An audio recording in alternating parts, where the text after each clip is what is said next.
She hasn't signed on? Kate Gavars? No. No, not yet. Okay, Mike's delighted we're now recording. Okay, okay. all right, so this is at 6 o'clock phone time ish. No, Oh, Oh, good. Kate just jumped in. Okay, great. okay. V.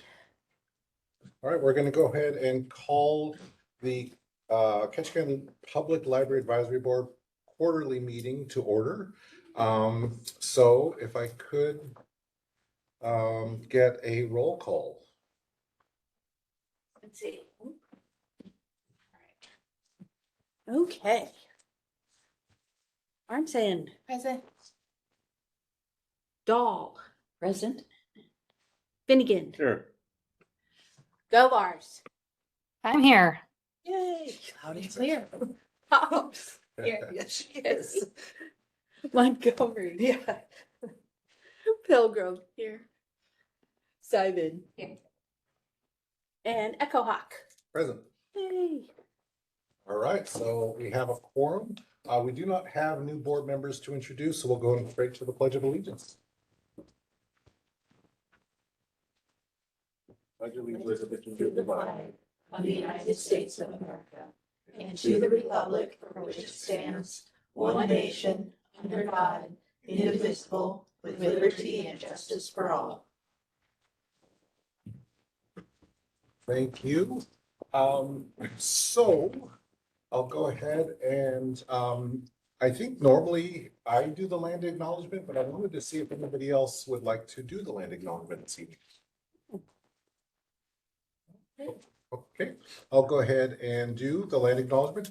We're on the Tlingit land and we would like to acknowledge and give honor and respect to the traditional landowners, the Tlingit elders, the past, present, and future generations. We honor the relationship that exists between Tlingit, Haida, and Tsimshian peoples.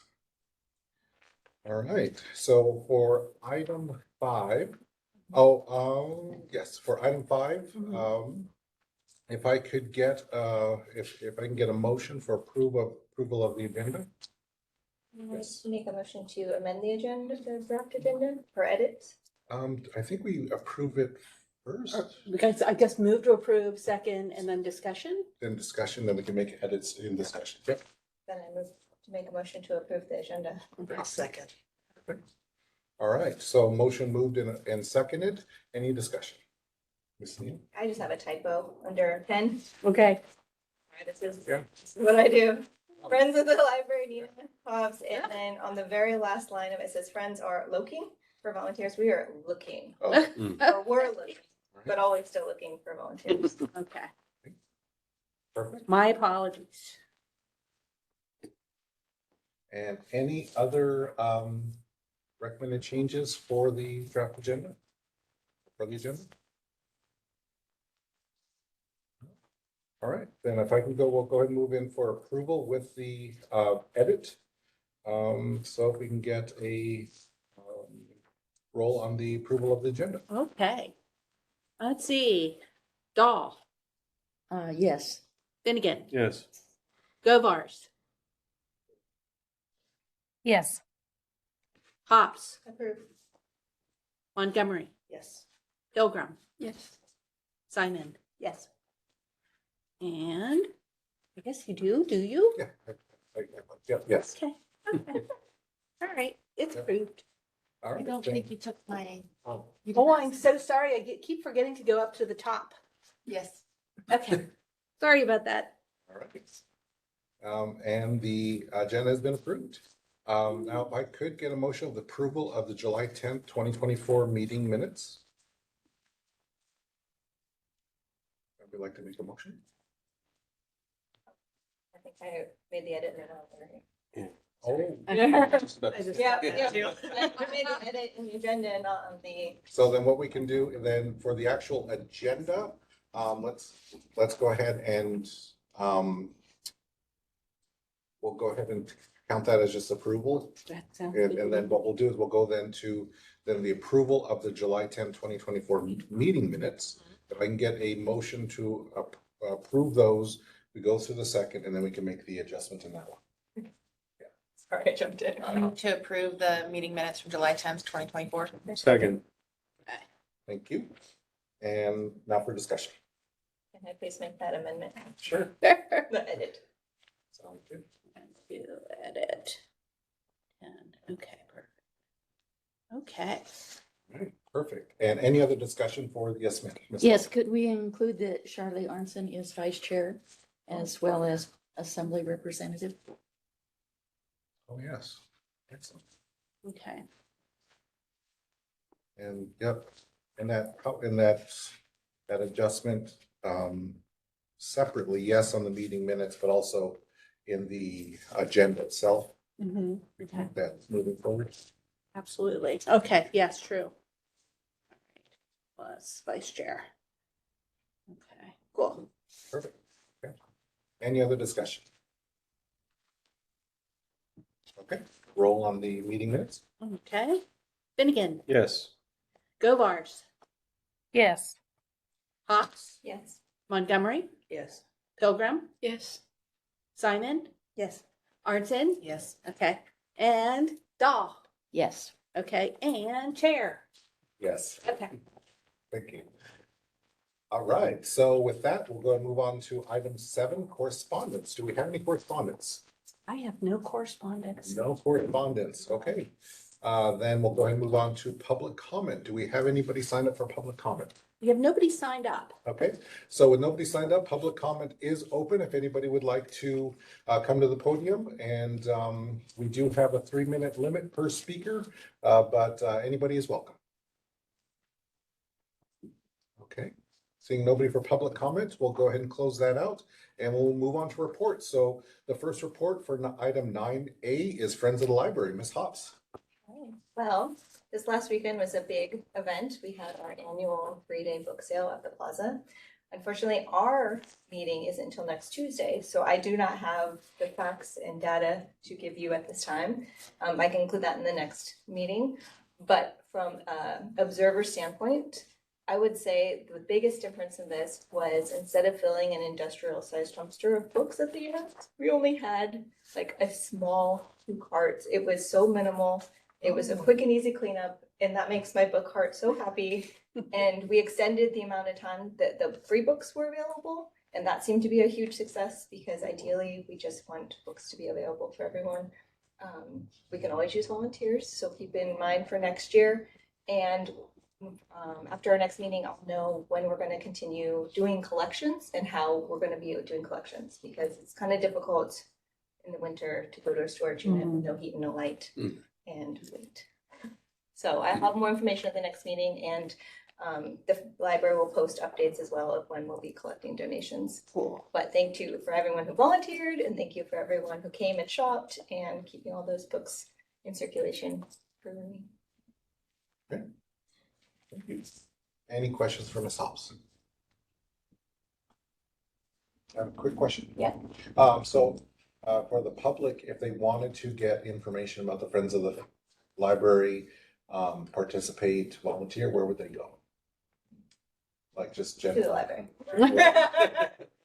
Yeah, usually there's a volunteer sign-up sheets before events, and then oftentimes people will ask the librarians, and then they will get it to our friends meeting. So we'll put them on our email list.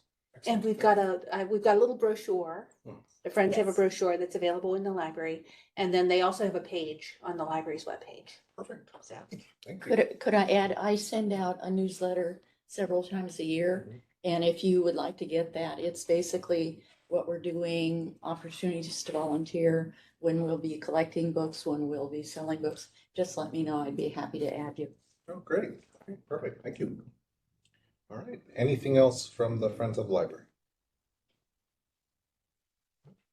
Okay, we'll go and move on to item 9B, City Council. Mr. Finnegan. There's no report for the public library from the city council for this meeting. Great, thank you. Okay, we'll go ahead and go to item 9C, Public Assembly, or I'm sorry. Borough Assembly, Ms. Arnson. Thank you. I don't have anything in formal capacity from the Borough Assembly either to transmit. Okay. But if there's anything that you guys want me to take back to the Assembly, I'm happy to do that. Great, thank you. All right, so then we'll go into item 9D, our team representative, Ms. Pilgrim. Any updates? We have just finished maps testing at K-High, and a lot of freshman and sophomore were really freaked out because it came up on us suddenly. And a lot of them were a little nervous about test scores. And I was really thankful that I had just gotten the link for the 24-hour tutoring center at the library. So I sent that out to a lot of students in the last 2 weeks.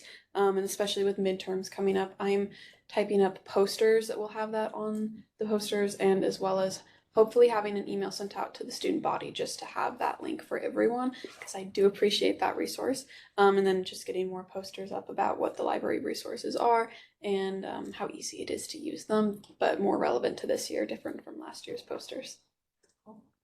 Perfect, thank you. Mr. Finnegan. What was the testing? MAPS testing. MAPS testing. Yeah. Thank you. It really isn't a grade. A lot of kids were thinking it had a grade, and I was like, no grade. But a lot of them still wanted to study beforehand, which I was like, go on you, good job. And the 24-hour tutoring was good because they knew what they needed to get caught up on, and it helped. Great, thank you. Any other questions for Ms. Pilgrim? Everybody good?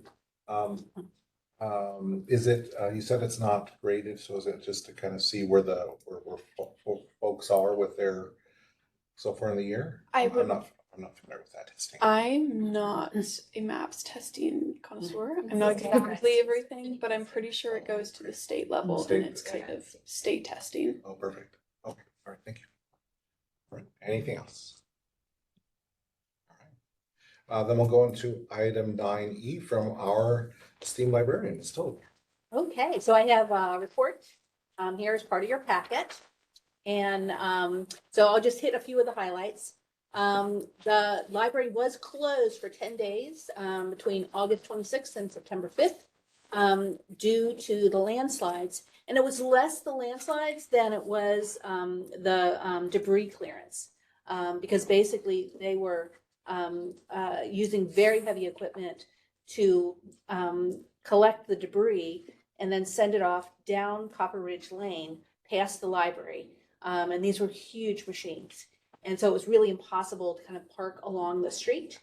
And I think there was a grave concern that somebody could get hurt with this heavy equipment moving really quickly down to get as much debris cleared as quickly as possible. They did an amazing job, but they just didn't feel like it was safe for the library to be open. So we were closed for 10 days. We reopened on September 6th. We have, and I think we're still kind of working out the kinks in our new video streaming service called Kanopy. Kanopy is a company that they have different kind of what they call them modules or collections of videos. So we went with the documentary collection and the, what do they call it, easy watching collection. So I'm not quite sure what's in the easy watching collection, but I think it's kind of, cozy mysteries where it's like cozy movies. Hallmark Channel. Oh, it's a very Hallmark Channel. So as soon as that, we're going to get that up and available as soon as we work out a few of the kinks. But we're really excited about that. This is our first streaming service. And let's see, what else? On September 5th, the City Council voted to table the discussion of the library's collection development policy. We did put the final version of the policy on the library's website on the About Us/policies page. And then I think the rest of this is just a bunch of, all of our programs that we do, which is we've had a lot of kids programming and getting folks ready for the school year to start. We've had a lot of families come in, especially on the weekends, especially on Sundays, which has been awesome. We have received for free 565 picture books from the Children's Book Council. This is the second year in a row that we've received free books from them. And basically what they do is they send us books that they want to kind of know what kids think of those books. So we put them out there. We put a little, what did you think of this book? Slip in each of the books. And kids can vote on what they like and what they didn't like and why. And we collect these up for several months. And then we send those off to the Children's Book Council, and they make decisions about awards for these books. And in the meantime, we get to keep all 565 books. And some of them we keep, and some of them we give to the schools. And others, I mean, if the schools don't want them, then we give them away. We can give them to the friends. So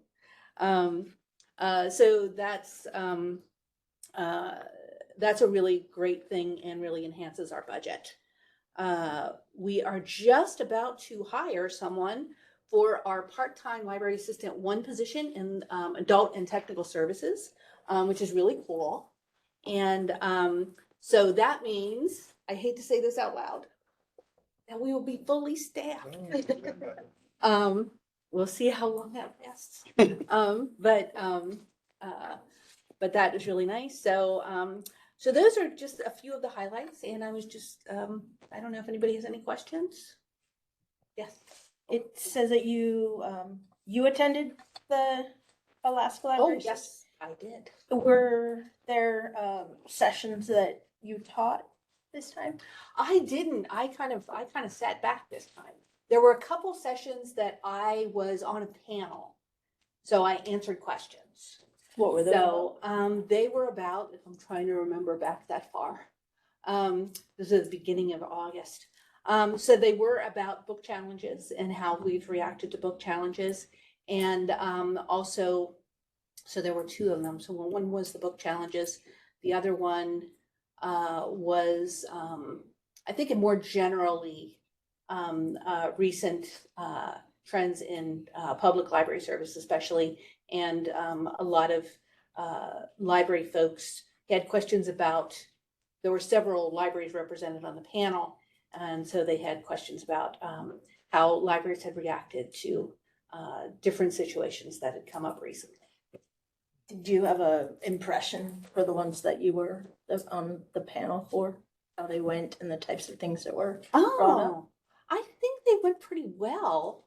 I know one that because on one panel I was on, it was me as the library director. There was the director of the UAS Ketchikan Campus Library, a different kind of library. And there were a couple of members of a library board in, I think, Matsu. And so one other person who was a friend of the library. And so an awful lot of the questions that came in were about, as a library, how did you handle X, Y, or Z? And so I was jumping up an awful lot to answer an awful lot of questions. But yeah, I think they were pretty well attended and seemed to go over pretty well. So. Oh, yeah.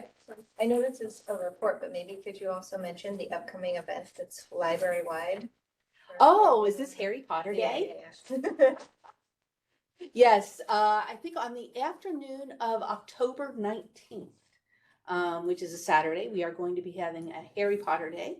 We'll have a variety of activities and dance and all kinds of fun things going on.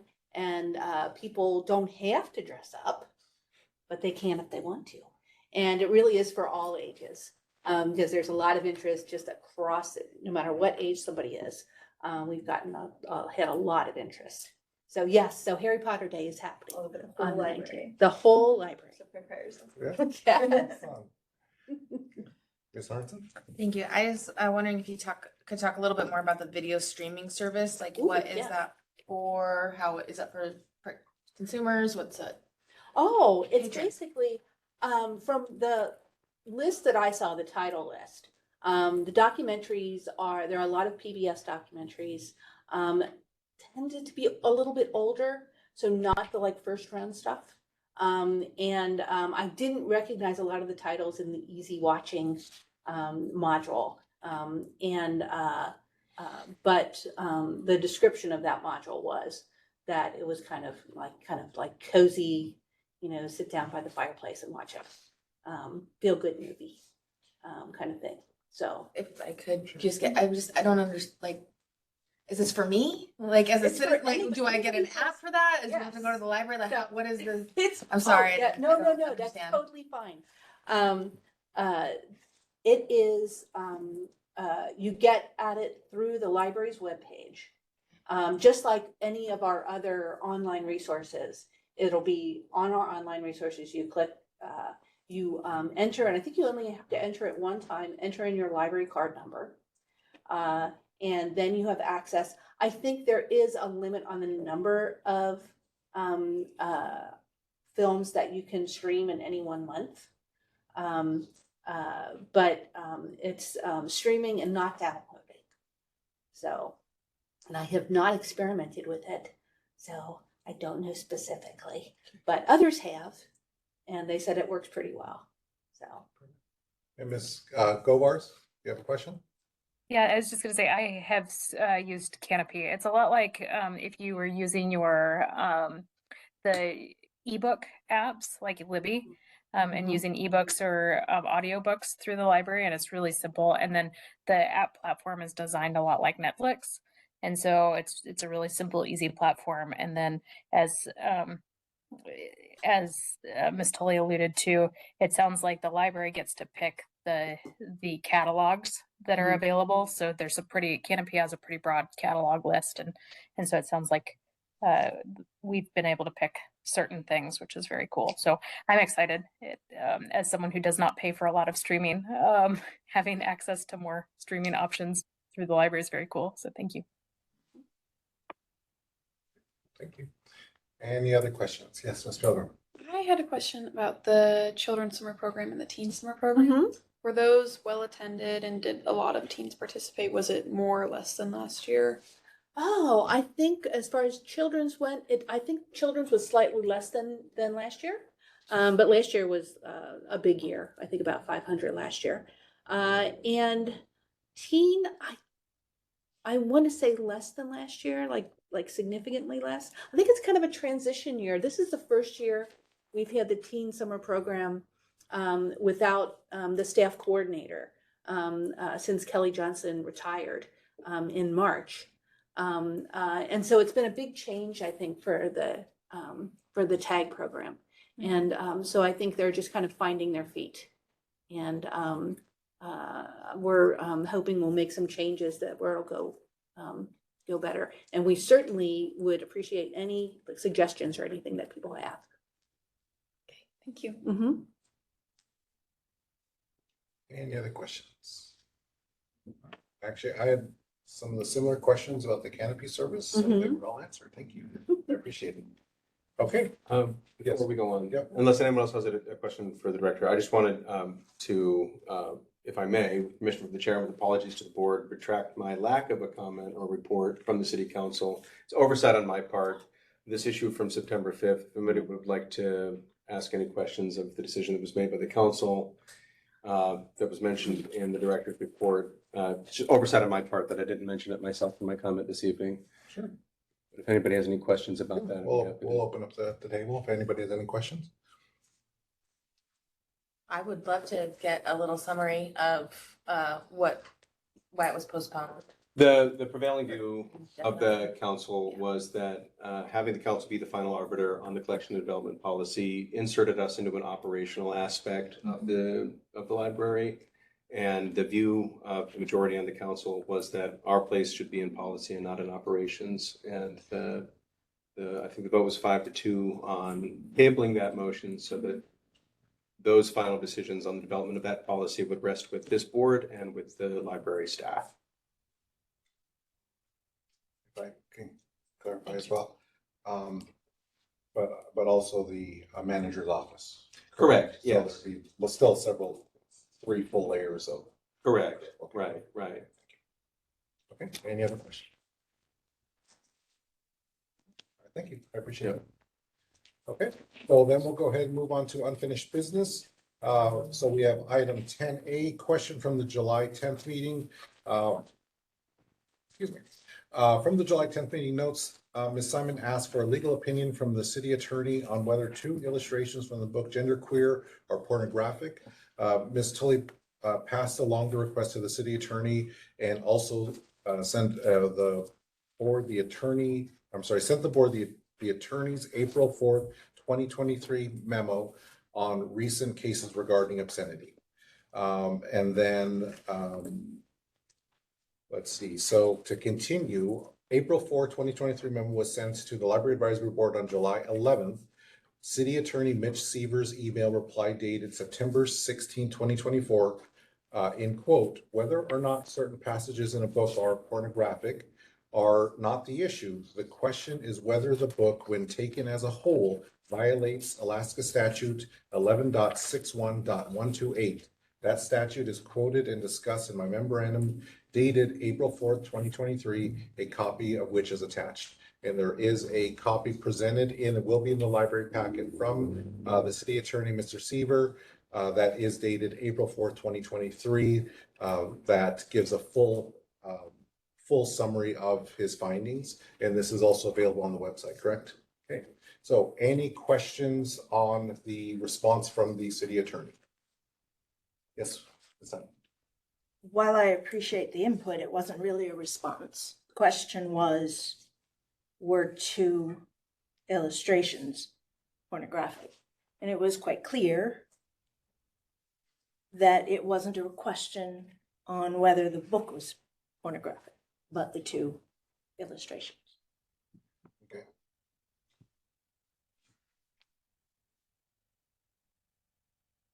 Any other comments or questions?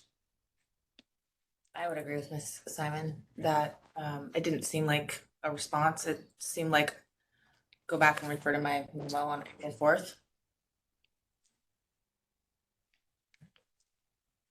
Yes, ma'am. If I might ask, I was not at the previous meeting where this all came up. What were the images?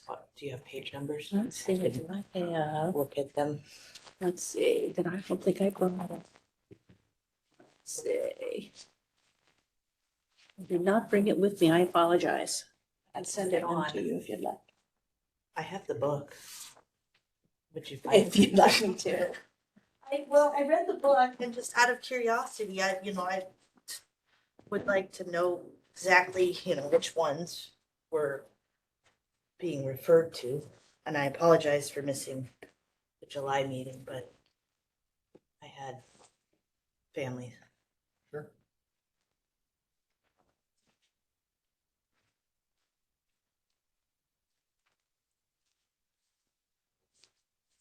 Yours harder to look through than mine. How about if I can find it?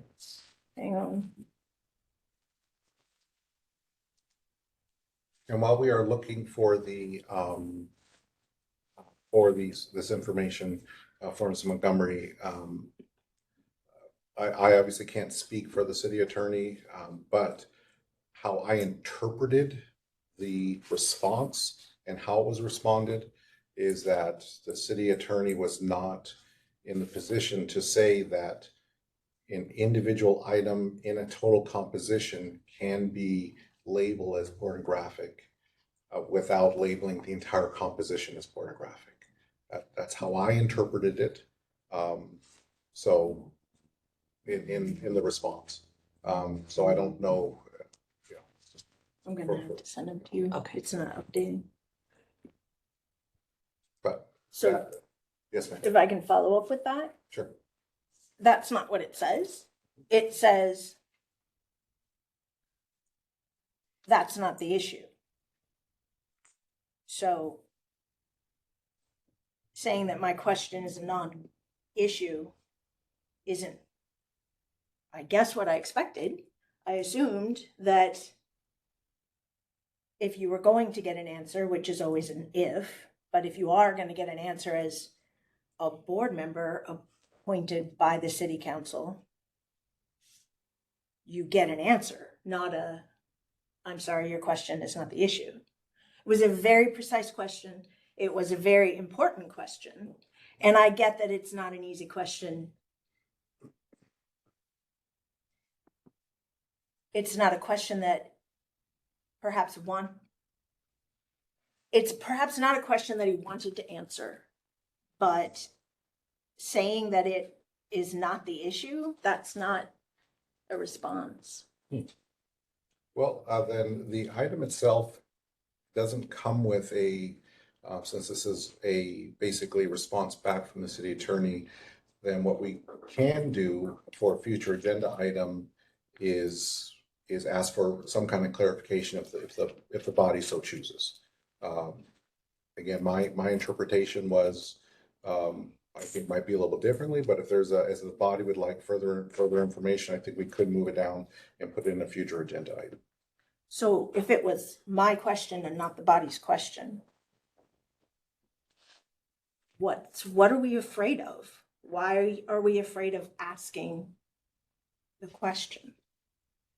I'm sorry, I wouldn't know how to answer that question. I don't feel like I'm afraid. Well, somebody is because they're not answering the question. Yeah. So, like I said, what we can do is if you like, we can move it to a future agenda item, but the item currently at hand, item 10A, was a response back from the city attorney. I don't feel that was a response. A response to a question is an answer. This says your question is not the issue. If it were an issue, I wouldn't have asked the issue. That's the question. And unfortunately, the city attorney is not here to be able to give any further input on this item. So, I guess is there anything else that would be, I guess, of the item 10A, is there anything else, any other discussion specific to, I guess, to the response, whether or not we agree with the response? Because if there is a disagreement, like I said, we can move it down to item 13, future agenda items. Is there a reason that we can't just ask him to answer the question? That's. Well, the That's city not really- manager isn't here, so Correct, yeah. I assume this goes to the library director or to you. I don't know, but is there a reason we can't have whoever it is that stands in, since the city manager isn't here, go back and say, what's the answer to the question? Well, I think that having a future agenda item would be able to do that. We I guess can't, but it's on the agenda right now. So Why can't we go back and do that? maybe I'm confused. So you would like to ask the city attorney now? Is that what I'm understanding? And I apologize, I'm not trying to be difficult. I'm trying to get to the crux of what it is that you like to see. I would like whoever it is that interfaces on behalf of the board Okay. to go back to the city attorney and say, not the book, the 2 illustrations. Okay. And So- that is how I phrased the question. Yes, I understand that. You did a great job. Yeah. That is exactly the question. So then, Thank you. Then maybe what I can propose is that we can put this down to have you reconnect with the manager and the attorney. I will. And if there is a response back that we can add to the next meeting agenda, Mhm. then we can proceed in that. Or some kind of clarification based on the feedback from the site. Okay, All right, thank you. I will do that. Anything else for item 10A? All right, thank you. So then we'll go and move on to item 10B, future agenda item from July 10th meeting, and this is from Ms. Pilgrim. At the July 10th meeting, Ms. Pilgrim asked for a future board discussion on the importance of board members reading books that are under review in their entirety. So this is a request for a discussion, so we put it on the agenda. So Ms. Pilgrim, if you'd like to lead the discussion. So this discussion really came from a group of teen representatives in Alaska. We have a group chat, and what was brought up, I think back in May, was a discussion that it's become hard to bring up the point that before voting on a book, it's often important to read it in its entirety. And we have a couple other group chats that reach out to other state representatives, different teams in different states. And we back in August put together a Zoom call just to talk about this issue, decide what we felt on our local levels and whether we thought it was a problem. I, in that Zoom, was very openly clear with the fact that I felt comfortable with this board. I didn't think anyone on the board would not read the book in its entirety, felt that everyone understood the importance, but I know that there is a rule that says if you're serving on the advisory board, that if a book is challenged or if a book is under review, you need to read it. And so just I felt it was important to have the discussion just to reiterate that topic, because it's kind of everyone knows it, but it's not always said. And I felt like it might be important to say. And that was where I ended with other representatives in Alaska, was some people said, well, I think I'm going to propose that we put a rule into it. And I didn't feel the need for a rule. I just thought it would be important to have that discussion and make sure that it was kind of agreed upon. All right, thank you for bringing this forward. Any other discussion items on this topic? Yes, Ms. Smith. I have a question, and this is probably more for Ms. Tully than you, Sophia, but thank you. I agree with you. I was guilty once of not reading a book, and so I sat here very awkwardly for half the meeting, not knowing what anybody was talking about. And I won't do that again. I missed the July meeting, but I went and checked out the book that you guys read at that one, and I read it in my car on my lunch break yesterday. I made sure I got it done. I couldn't feel my feet because I didn't turn the heat on in my car while I sat there and read it. But so I did notice when I looked online before I drove to the library to check this book out that there were the genderqueer. There were multiple copies. Yes. And so I'm just curious, when you acquire these extra copies of the books that are challenged that we're all supposed to read, what happens to the extra copies after the challenge goes away? Oh, well, right now I have a shelf in my office of extra copies of challenged books, and they are like now living in my office. Okay. So so far that's what happens to the books. I have I don't know what happens after that. So is that Just something living in my office. that the library purchases then just for the We do for the challenge. for the challenge? We Yes. purchase extra copies and then Yes. but they live in your office. They don't Yes. get put into circulation. Yes. Okay. Okay, that was just something I was curious about because I would assume that there's probably only one copy of the book until In circulation. we all have to read it, and then I wasn't sure if there's going to now be 6 copies of the book floating around the library for all eternity, or if it just stays at that level, and then you just have a collection of We do. I have the whole shelf. I have a little books. shelf Got it. now. Okay. That was all. That was all I had. Ms. Tom, thank you. Well, I considered this question and I thought about the 5 books that I've read and the written request. And those requests show a lot of the verbiage in the book. And I think if a person were reading just the request for reconsideration, they might say, oh my God, there is nothing redeeming about this book. It is filth. And we shouldn't have it on the shelf for anybody. But if you read the whole book, you understand the whole message. And I think for example, a member of the public to come and say, this is a horrible book, I would be inclined to ask, did you read the whole book? Because each of these books has a message or messages that can be very helpful for the teenagers who have a certain issue that they need help with. So I'd say, I will ask any member of the public coming forward, have you read the whole book? Thank you. And yes, ma'am, Ms. Harms. I just want to thank Ms. Sophia for bringing this forward because I think it's a wonderful discussion and I really appreciate how you presented it to the board.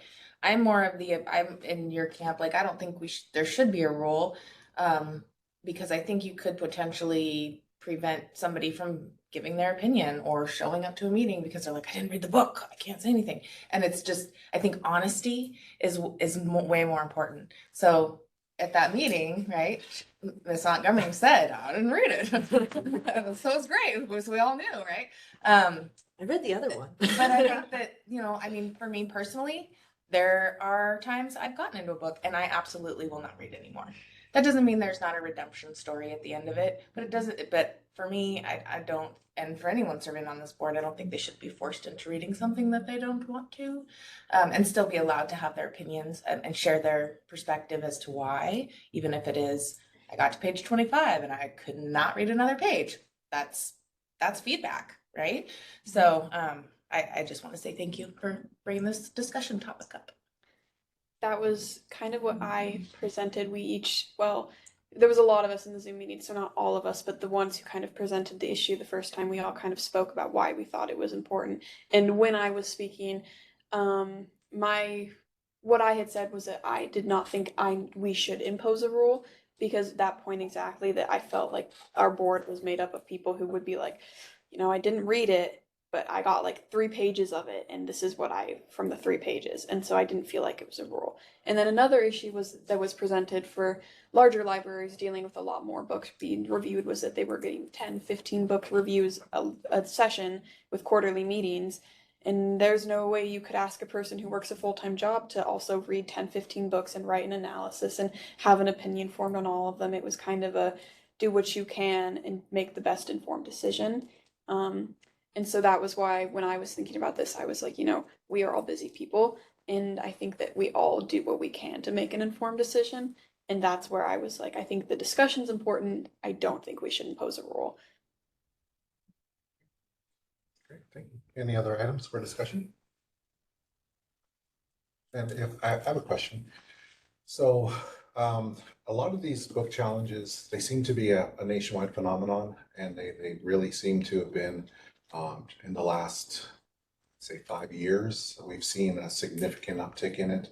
And if I understand you correctly, you said that you do communicate with folks young people from around the country. Yes. What is, just for my own information, what is the general consensus that you're able to tell from the young folks, the folks that are actually at the center of this? Mm-hmm. What is their sense of the book challenges?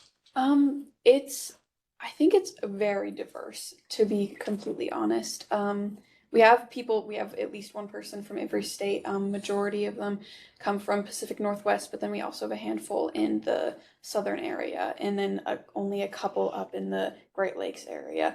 But we usually, when talking about these topics, we look at lists. Basically, I said these are the books that have been challenged in Ketchikan, and then there was someone from Fairbanks that said here are the books that have been challenged here, and then we look at different libraries and kind of talking about what exactly was being challenged for each book. And the general consensus, a lot of it was that when youth are looking at these topics, a lot of it is that people think we are not ready for topics, and people serving on the boards usually say, well, I think I'm ready for it. And that's what people say a lot is when they read the book, because they're serving members of the board and they read the book, is that, it's not that I wasn't ready for it, but it's that it's every parent's choice. And so that has been the general consensus of when topics are proposed and we are having to think about, should I be able to read this or not? It's thinking, a lot of us say, I understood the topic, I could comprehend it, but then we have to think it's every individual's choice to pick up a book or not. But I do think that there is a little bit of a difference of opinion when you look at different regions. A lot of the team representatives serving in Georgia, a lot of them say, I don't think these books should be in our library. And we say, okay, would you tell us why? And that's how a lot of our conversations go, is what do you think and why? And then response and what do you think and why? Just going back and forth, trying to get down to the nitty gritty of it. And a lot of it is just that they feel that in their towns, that is not a topic that should be in their libraries. Because I think our mission statement too is about serving the community and what their community's needs are. And so looking at that, a lot of them just do not feel that it serves their community. And I have to say, okay, I don't live in your small Georgia community. I don't know. But I think in my community that it does serve the population. So it's diverse. It really depends on where each teen is coming from. But I would say the general consensus is that it's not that we don't comprehend topics, it's that going by community to community, not everyone knows whether it's serving the youth to have topics there. And that's what the conversation has been about more recently. Okay, thank you. I can get back to you on more specific information on that. We have another Zoom meeting scheduled for November 7th, I believe. And that is a bit broader because we're not just having team representatives, but also just any team that wants to get on the Zoom call as well. I think it is strictly 2 teams. I think that's what has been said. But I can get more information on that. Maybe have like a poll or questions put out that would be more specific if any of you had questions like that. Give it some thought and I might send you a few just things I'm curious about. My email is always open. Yeah. That's good. Thank you. All right. I appreciate you bringing this forward. Thank you. Any other questions or items for discussion? If I just as we're having this discussion, maybe a thought, since when they do come through, maybe then rather than saying a rule, because we're all this body's gonna change out regularly. Just maybe have just a little blurb when the email sent out. It's like, it's really important that we read this book, as just a little blurb, just a reminder that it's in the best public interest that we read as much of it as we can. But yeah, great, thank you. All right, so then we're going to go and move on to item 11A, new business libraries 2025 budget draft from Miss Tully. Thank you very much for sending this out. It was a fantastic read. What? I'm being serious. I've said a couple of things I really liked about it, but do you have anything that you'd like to lead us on this? Anything you'd like to have us take a look at? Oh, sure. I've got my little script, because I know this is a very, very long document. And so I thought I would focus on just on the things that are changing in the coming year. So in the city, our budget year starts in January. And so back on September 4th, in August, we were all busy preparing our first draft of the 2025 budget for the library. And we submitted that to the city on September 4th. And after a review and revision by the finance department and by the city manager, we got back a draft, which we made some suggestions for changes. And then we sent it back to finance. They are going to be, the drafts of all of the city budgets are going to be sent off to city council in early November, something like that. And then the council is going to have some work sessions to review it. They usually review each department one by one. And I guess on December 19th is going to be kind of the final discussion and vote to adopt whatever amended budget is the result of all this. So the library's current year budget, 2024 adopted budget, totals $1.6 million. And the proposed 2025 budget is a 2.8% increase. So I've got a little thing about our income sources. We have taxes from city property owners. We also have the non-area wide tax from borough property owners. Because the school district and the public library, we share an online system. We also, the school district helps pay for that system, and that's part of the budget. And then there's a charges for services -other of about $4,000. And I have not gotten an answer from anyone as to what that other source of income is, whether that other $4,000 or $3,000. So that is still a mystery. If anybody is really, really curious, I will let you know when I find it. So now changes in the expenses in 2025. The big thing there is that the library is requesting an increase to the hours of the outreach librarian position. Currently, that position is a 0.6 FTE, which is 3 days a week. And we would like to request that it go to 30 hours a week. Rebecca Brown took the position on in 2019, and she's been doing an absolutely fantastic job. She has reached out to all different segments of the community. She spends her 3 days going out to homebound patrons, going to the correctional center, going to all of the senior facilities and senior daycare, and she started going to KIC. She does read alouds. She delivers materials. And the demand for those services has increased since 2019. So we feel that it's justified to request that she get an increase in those hours. So that's what we're requesting in 2025. So in the supplies budget, which is the next one, also includes all of the library collections. So all the new materials that we get. So it's not just office supplies and mending supplies. It's also all of the new books and all the other new materials that we get. So in contracted and purchased services, our utilities have gone up a ton. For what is it? Sewer, electric, water. We're put into a different category for how we pay for water and pay for wastewater. So we used to be charged for residential, which was kind of silly, which meant that we only paid about $50 for water and about $50 for wastewater. And we were switched to commercial, which means we pay between $500 and $600 for water and between $500 and $600 for wastewater. So that has meant a big jump in our utilities costs. Our telecommunications have also increased pretty significantly because of upgrades in the city and therefore the library's network. So that's going to be an increase. Training and conference attendance is also in this category of contracted and purchased services. Because very few library conferences are going to take place in 2025. It's just kind of the luck of the draw. We've reduced these budget lines significantly.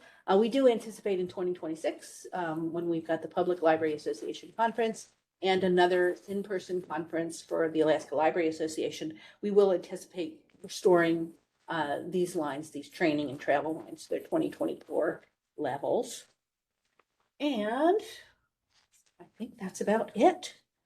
So, any questions? Any questions? Yes, that's not. A couple of questions.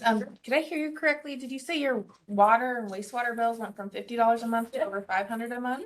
Yes. What triggered that? What I believe, and I didn't get any kind of letter or anything saying this, but we had a problem with water leak in the mechanical room. This was about a year ago. And so the folks came down to look at it and to fix it. And one of the guys said, "Oh, they're paying residential rates. Why are they paying residential rates?" And then, they walked off, and then we started getting charged for commercial rates.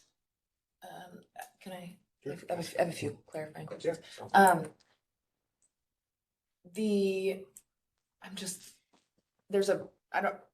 I want to go back to the public works director and be like, what is going on? Because I'm wondering if a solution could potentially be to meter your water. I don't know how expensive that is, but Sherry's looking like she might have some input on that because that seems a lot. I don't know what the usage is, and so that would be the only way somebody would know. Mm-hmm. And I don't know. I just got a job at the City of Ketchikan Public Works Department. So I can tell you that the water problem, that is KPU, not Public Works. That's right. And so that would be a question for them. And to my understanding, commercial water accounts are all going to be metered. If they're not already, they're in the process of metering commercial water buildings. So that is gonna, if that's not what changed it, that is going to, it will be metered. That would be cute. I understand that, and so now I'm gonna go back and I'm gonna ask who's paying for those water meters. And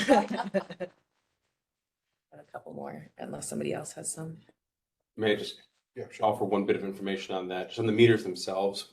When during COVID shutdowns, the largest meter production plant on the North American continent shut down in Mexico. They were down for some time. Since they have reopened, they have had an enormous backlog. So the city's actually anticipating, I don't remember the number of meters, but we're behind on, we've made our orders. They're just behind on production and deliveries. So some of the buildings that are scheduled to be metered haven't been so yet because that factory is still catching up. So that's just been one hitch in that system. Yeah. Just an FYI. Ms. Dahl? You haven't been charging overdue fees for some time. Right. Has that made any impact? It has not made a significant impact. And there's no I question? think it has been, we've noticed in what we take in. So we still take in for lost books, for books that are damaged beyond repair, and for photocopies and that kind of thing. But we noticed about $20,000 reduction in that revenue. But really not significant. And it has meant we have gotten so many things back because people, when they said, oh, you know, we owe a ton of money. And we said, well, we don't pay, you know, we just want the books back. We don't charge for overdues. Our anecdotal evidence is that we get those books back much more easily. So it's probably cost neutral. Yeah. Well, I think that would be optimistic, but. You could say that. Ms. Armstrong? Thank you. On your supplies and your supplies budget, do you have an estimated number of books you anticipate to add to your circulation? No, and in fact, we're doing an analysis, because our budget, in the time that I've been there, the budget has been pretty flat for library books. In the past, the budget has actually been cut. So if you look back, say 15 years, but it used to be much higher and it's been cut down to what it is now. However, as with everything else, the cost of new books has actually gone up. So we're not totally sure how to anticipate what how many books we'll be able to buy, given our budget. So. One more? Yeah. Okay, thank you for all this information. I did look it over. I did. But one thing that I didn't find, so if it's in here, I apologize, is on your income sources. I was curious about the percentages of income that are derived from these 4 categories. Okay, let's see. I think if you go to the very first page, the summary page, and it's the bottom of that first page where it says funding source. There it is. And then general fund. And they don't have the percentage, but they do have the amount that's budgeted. Good enough.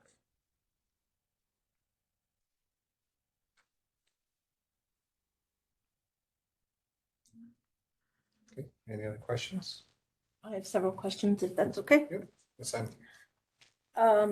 So you don't know what the charges for services other is? No, I don't know what that is. So I guess that concerns me. So how do we find that out? I've got a message into finance, asking about that. Now, this is budget time for finance and they are enormously busy. And, so, as soon as I know, I will pass that. So correct me if do you have a code? I don't have an internet connection, the code that, details what the board does in response to the budget. Oh, let's see, do I have that somewhere? I don't know whether I do. I think it's like a review of the budget, but I actually.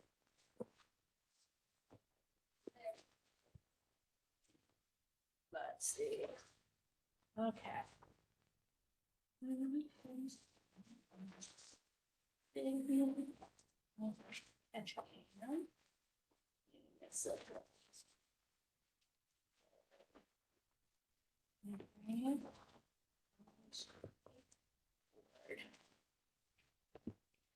Library Department. Okay, Library Advisory Board.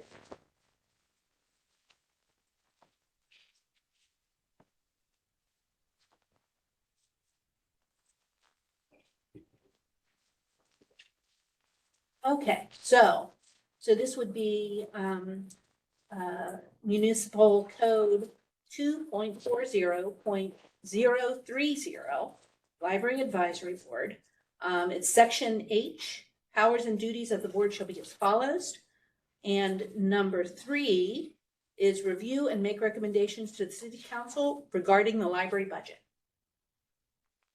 So when does this go to the city council? See, November, they get sent the draft, right? Yeah, typically in early November, we'll get the draft, and then we move department by department through the budget, so we don't know in advance exactly when each department. I think when we schedule the first couple of meetings, we'll know which 5 or 6 we plan on tackling at that first meeting. We might only get through 3 of them, and then some get shuffled down.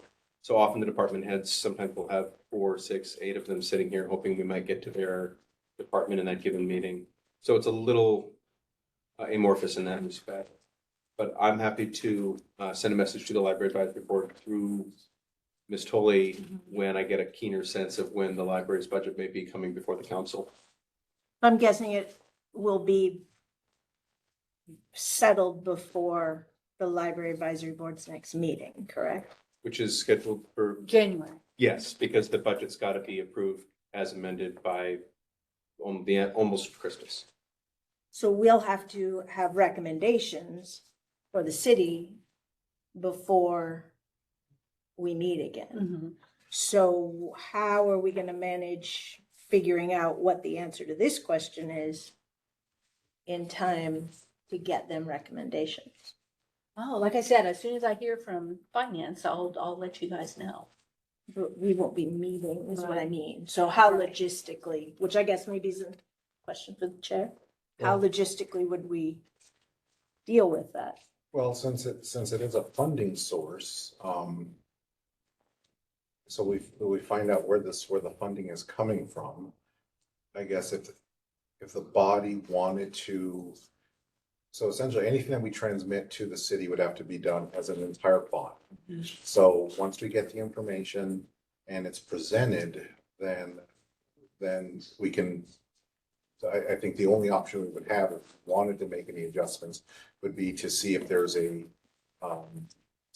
desire to have a special meeting once the information comes in. And then from there, if in fact the body would like to present a recommendation to city council, I vote, then that vote would go to the city council. So those are the. Well, I don't think it's a request. I mean, it's one of the powers, right? It's what we're supposed to do. Yes, to make recommendations. Yeah. Yes. So are we doing that at this meeting? I assume that's what this, Yes, agenda. if there are recommendations that we would like to make as a body by a motion and a second, and then voting as a body, on any specific item here, then those would go to the city as a recommendation. Okay. As far as funding sources, can you, and I really did try, English teacher, not math teacher. So, I'm not really clear on where the numbers, for example, let's just take the borough. I know that's a 7 mil. I know that. But where do the numbers come from for the borough numbers in here? All I can say is that it comes from the finance department. They basically, there are sections of this budget that we are able to recommend as the library. None of them are on this page. There are basically, if we go to one of the divisional budgets, like the adult and tech services budget, we're not able to make recommendations about personnel or services except for temporary personnel. We can provide a draft budget for supplies, for contract and purchase services, for minor capital outlay, interdepartmental charges, that's out of our hands. So as far as what the funding sources are and where they come from, out of our hands. That's the finance department. That's their job to make those recommendations. Reason I ask is I have those numbers from the borough, and going back, I don't see them anywhere close to what the actual numbers are here. Then I mean, I'm looking at actual. They're off. And I don't understand. I mean, if I can't understand where the funding sources are coming from, I don't understand how we can, I can have any input as far as recommendations on the budget. Is there a way to find out? Well, I think there may not be a way to find out in the kind of detail you're looking for. Just because the finance department is very busy actually working on the entire city and KPU budget. If you have specific questions, I could send in specific questions. Okay, I can put that up. Okay. And just to say, I know where some of the school districts coming from, because I had it was a tough time finding them, but I did find one of them and it matched. But the boroughs don't. Okay. So that's why that's why I bring up the question up. Okay. Okay. So my accounting class was a long, long time ago. Can you, these headings here, adopted, amended, estimate, budget, what do those specific, what is? Okay, so for 2024, last December, the adopted budget was the budget the council voted on. Okay. The amended budget was any amendments that took place during the year. We have to transfer money from here to here because this was more expensive than we thought it was going to be. Okay. The estimate is, because we're making these estimates in late summer 2024, was what we estimate we are going to spend. Or we're going to receive in by the end of the year. So basically, since the budget is being produced, and the year is not quite ended yet, Right. the estimate is what we estimate the final. The rest numbers. of? The final numbers are going to be. So the final actual, it's our estimated actual. So like, for example, I'll just take property taxes. Mhm. That's easy. The adopted is 1,072,000. Amended, the same. Why is the estimate negative? I don't know. Like I said, what we do is we have certain expenditures that we budget. We do not budget, or we do not make estimates of the summary page. So That's a summary finance- pages. Yes, Okay, that's not us. but when they're on the other pages, do you know? Let's see, I know certain lines. Because that particular heading is the same on the Mhm. granular as well. Right. So personnel services and benefits. Right, which we don't. Adult technical. Right, so that is something also that the only part of that we have any control over is the temporary wages. 502.01, because that's for our substitute staff. The rest of these are plugged in by the finance department because it's all regular staff salary, wages, increases due to the bargaining unit, whatever that increase is going to be. And, whatever the life and health insurance increases are going to be, that's all set by them. It's not set by us. And you don't know. I trust that they are doing a good job of calculating what those estimates are going to be.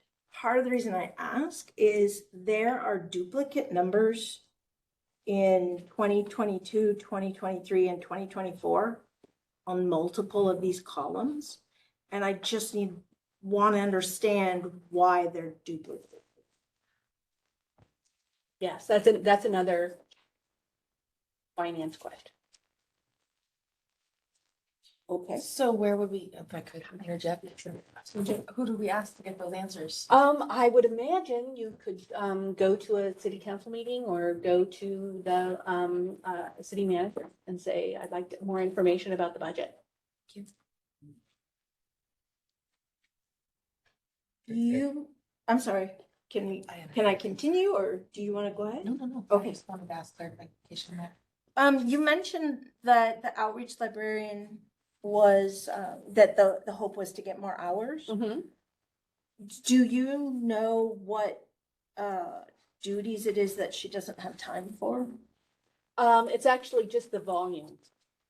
So basically, it's what she's doing, but she's got more and more demand for what she's doing, for visiting homebound folks and providing them services, for visiting a variety of senior and youth and other facilities, and providing them with read alouds, providing them with materials, and that kind of thing. So is maintaining the large print collection at the library and authoring the daily news column, are those part of those duties? Yes, both of them are part of those duties.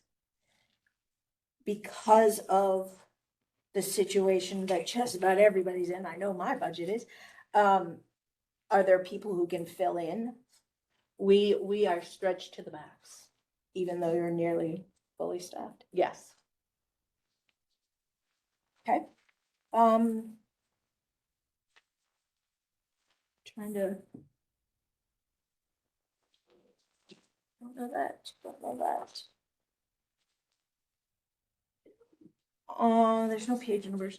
The adult technical services bullet points on the back of the, graph.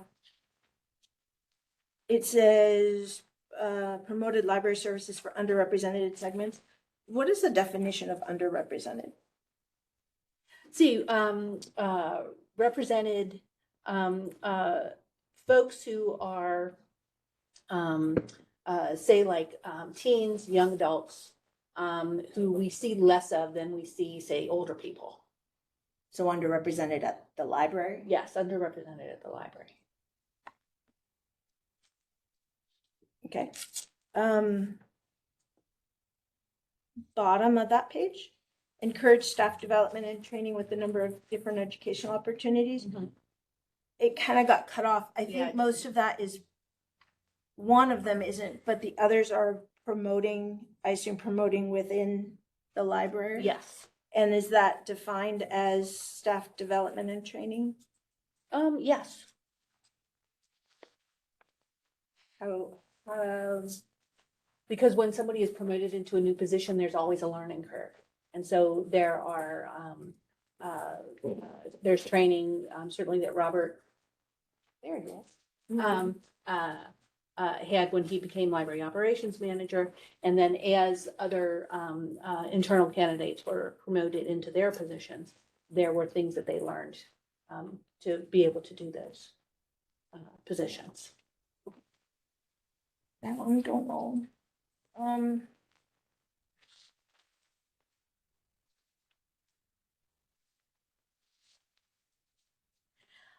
And this happens in other places, so I'll just go to this page. The adult technical services, bottom of the first page with the pullout information, library books. It's cut off, but I think it reads, the increase in this account is due to the 74% decrease in the 2025 public library assistance grant from the state of Alaska that used, okay, is that right? Did I get that right? Yes, you got Okay. that right. Now, that was something that in August, we were anticipating because we were told by the state that we were going to have a 74% decrease in our public library assistance grant.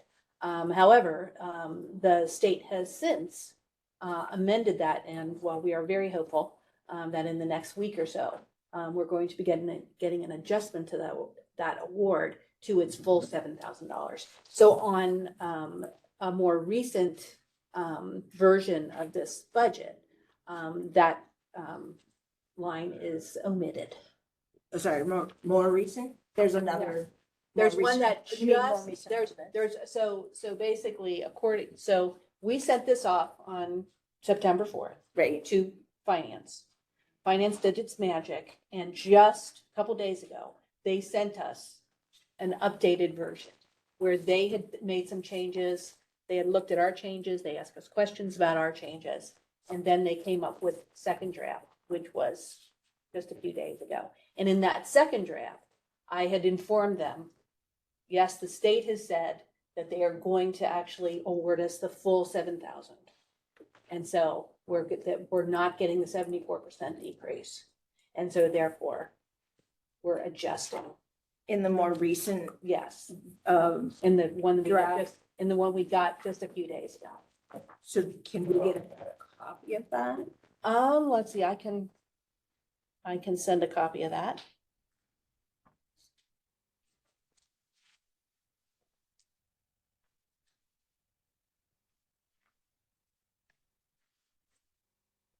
Thank you, I appreciate that.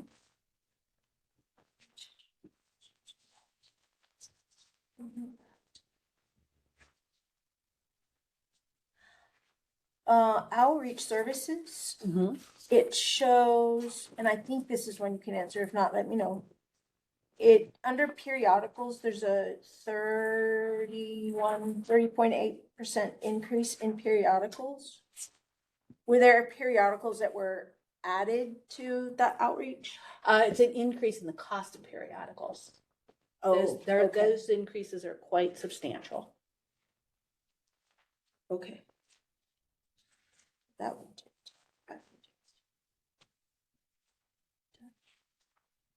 Know that.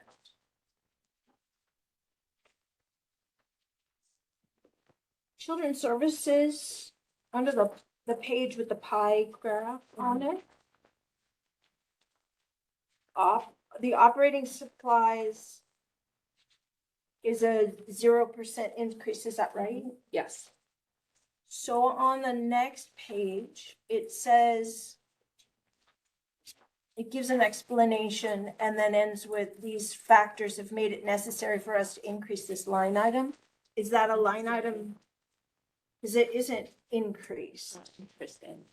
So I think that may have been, that was our mistake. I think we originally thought we were gonna increase it, and then we decided that we better not increase it. So, yeah. well, oh, I see. So despite the increase, because these are valid increases, shipping costs and prices go up, but the decision was not to increase it. Right. Got it, okay.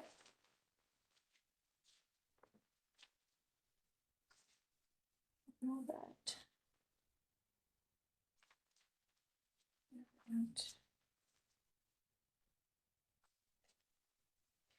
On the O&M, they technical services is going up 20%. Do we know why? Let me look here. Technical services, let me look. Let's see, 35.1. 35.12. It's increase in the cost of a lot of our inspections come out of that line. Right. And those charges are increasing. Which one is increasing? Let's see, it's 635.12. Yeah, So if you go back to the last page of the O&M budget. Yeah. Right. So that lists each account and what it's for. So the Right. technical services account, are expenditures for services that are not regarded as professional but require technical or special knowledge. That includes all of our inspections, all of our building inspections.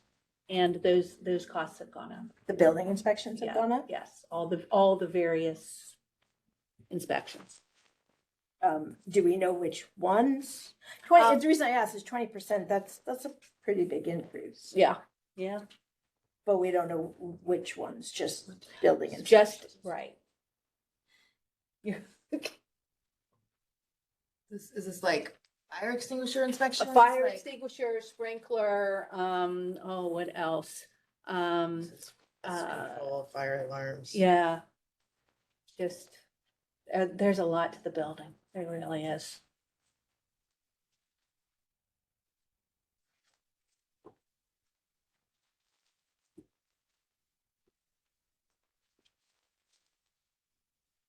Okay, I think the rest of these are just all in that questions that you can't answer.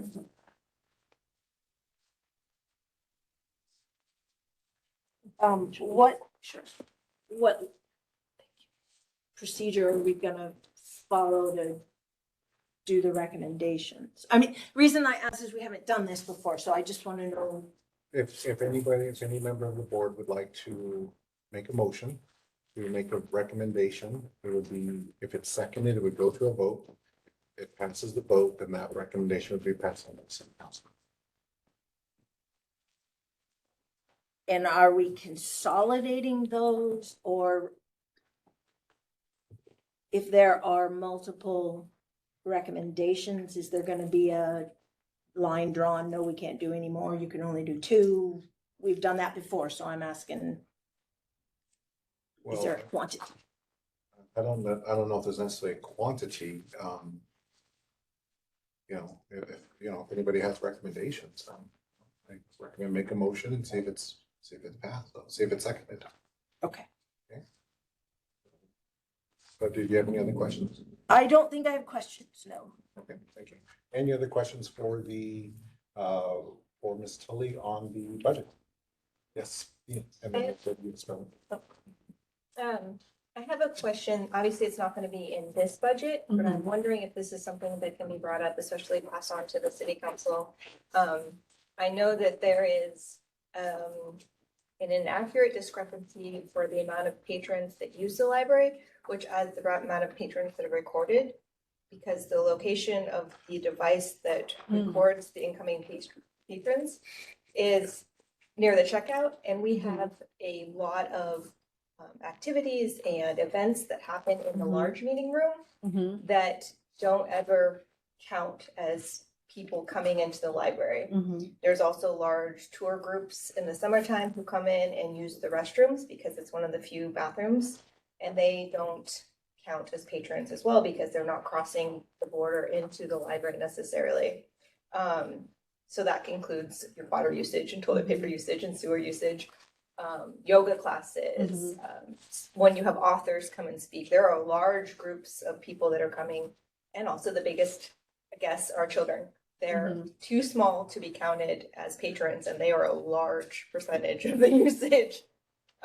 So is there any alternative ability to move the counters, getting an additional ticker counter that we can put by the door, something? So then you can kind of quantify the usage to justify a budget for certain things, or to have that metric in the future. I think we'd have to look and see what would be possible, what would be feasible. Financially. Well, financially, and also just as far as the configuration of those lobby doors. We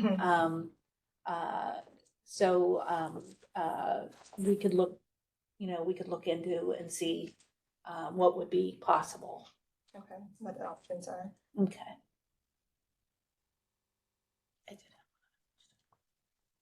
And we'll go to Ms. Pilgrim and then Ms. Arnson. This isn't a dire question, but I noticed under food and catering, it's for catering services for children and teen programs. Is that the little kits that they have with the food tasting, or is that other things? No, that's when we have events where we have refreshments. Okay. That's what that is. So where would those little bags that they provide, like teen stuff, where they would would that be in operating supplies, actually, Okay. because they are considered part of our operating, so part of the supplies we use when we're providing services. Thank you.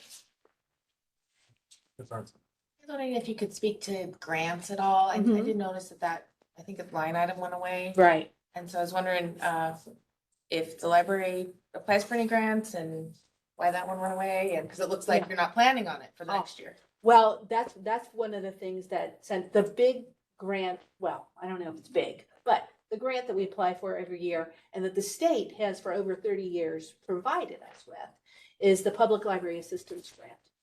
It's a non-competitive grant that the state provides, and all you have to do is apply. You have to, qualify as a public library. And it's a flat amount, been $7,000 or close to it for almost 30 years.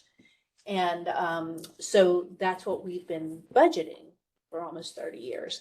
And then we got the announcement in August that they were going to cut it 74%. It was going to be 1829. And so we weren't sure what was going to happen with the grant. We did a lot of lobbying of the libraries, archives, and museums division up at the state, because although it would be lovely to have this grant, it's wonderful to enhance our book buying power. There are many, many libraries. I think about half the libraries that applied for this grant, and there were 82 that applied last year. About half of them, that is all of their operating funds. They are volunteer libraries, and basically they use that $7,000 to keep the lights on, to provide some kind of basic internet service for their very small communities. So anyway, we did a lot of pointing that out to the state. And so they finally agreed very recently to restore the full $7,000 at least this year. So that's a grant we're going to get at least this year. Now we're a little shook about whether this is going to continue in the future. But so there's that. We also look at grants as they come up, and we've applied for grants in the past. And we'll certainly apply for grants that seem appropriate in the future. But for regular kind of operating expenses, there aren't many grants out there. So when you say that you will apply for any that seem appropriate, Mhm. what resources because you're stretched already as it is, right?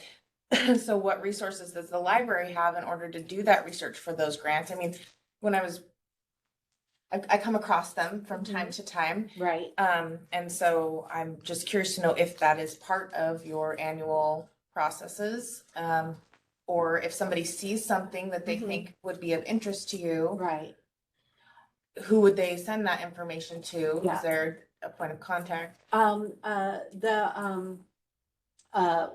have the Alaska Library Association. They're very good at sending things to their members. That includes us when there are grant opportunities. And so we're very active that way.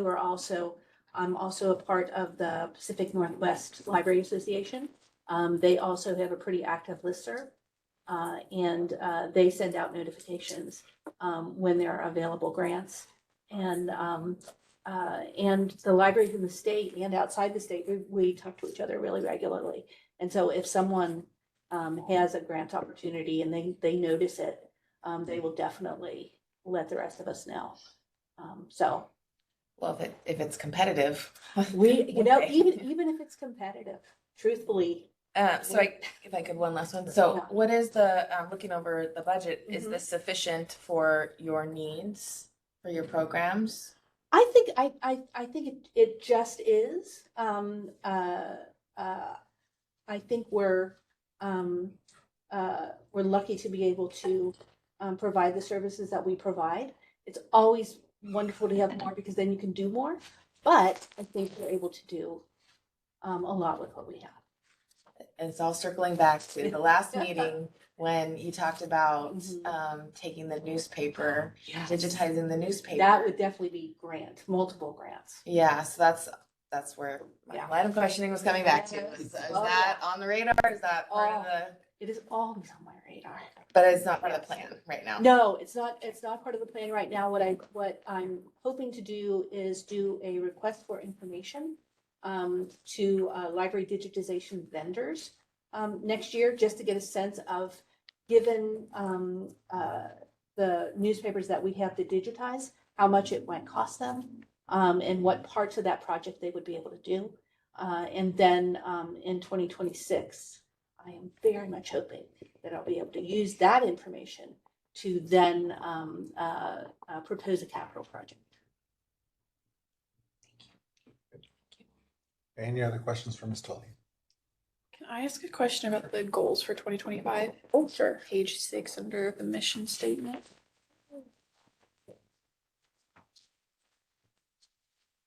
First, this is just me being me, but there's a typo. Oh, It says partner with TTHE instead of the. It has 2 T's. That's okay. nitpicky, but then I actually do have a question about the whole. Partner with the Ketchikan High School Library to ease the transition of graduating seniors into public library services. What will that look like, and have you done it in previous years? We have done it in previous years. I'm just looking. Where is this in the Dalton Tech Services? Yes. Oh I yeah, believe you're it's- right. There it is. Yeah. Okay. Yes, there's that typo. Ease of transition of graduating seniors. I think we've done it to a certain extent, but I think we haven't been as clear as we might be. Mhm. So, until you graduate from high school, you have an account through your school.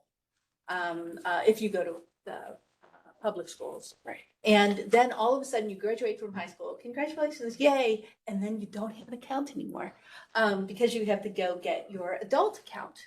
And we haven't been very clear about that. And I think that's what we would like to do is to have some kind of welcome packet or something, or congratulations, you graduated packet, which says, and here's what you can do to get your adult library card. Okay.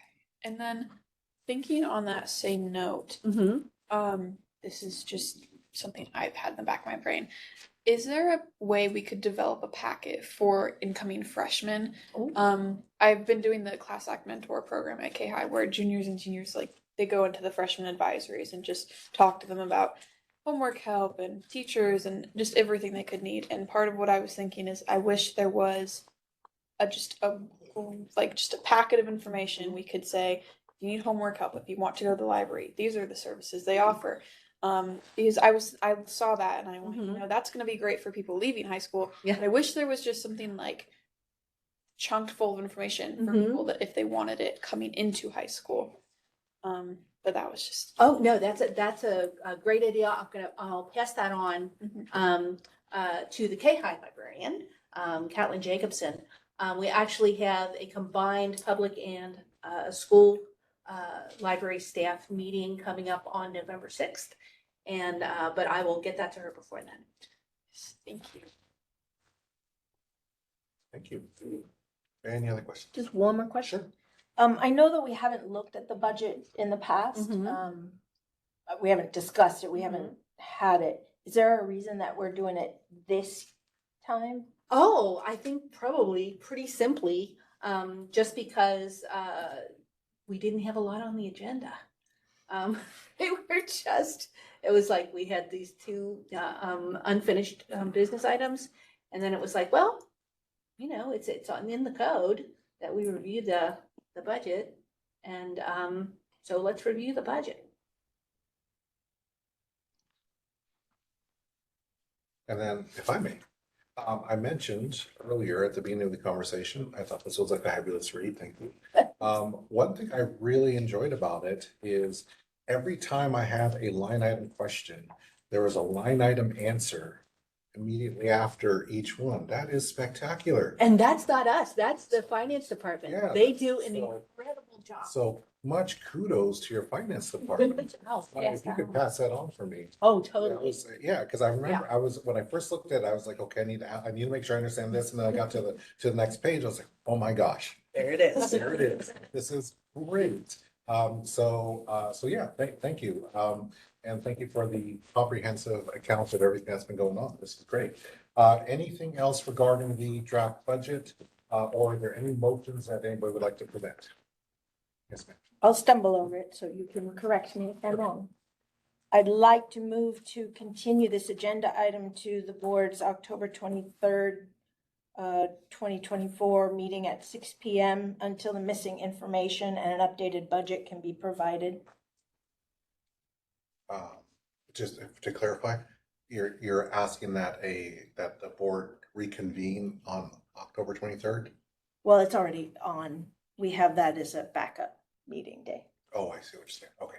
All right. So then so motion is to have a meeting to further discuss the budget on October 23rd. No, it's sorry, I didn't mean to interrupt. Yeah. It's not to have a meeting. We already have the meeting Right. scheduled. Sure. It's to continue the agenda item to that meeting so that until the missing information and the updated budget can be provided. Okay. All right. So I think I understand the motion. Yeah. I just have a question, point of clarification. That meeting that's a placeholder for a meeting in case we don't complete the agenda for the Right. scheduled quarterly meeting, correct? That's how I understood that placeholder. So if we had items on here that, that we weren't able to get to due to length, because we did have, this was part of the discussion that we had, that some of our meetings were running very long. So we did place this in this situation. I feel like this is a different circumstance, but a motion was made, and so if anybody would like to second it, then we can vote on it. I'll second it for discussion.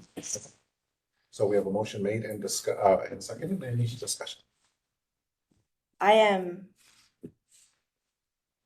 dismayed that that one of our statutory requirements is, or statutory duties is to give recommendations on the budget. This is the first time since I've been on the board we've seen a budget. And now that we've seen it, we don't have basic answers such as what is this income and why does it not? I specifically asked the borough,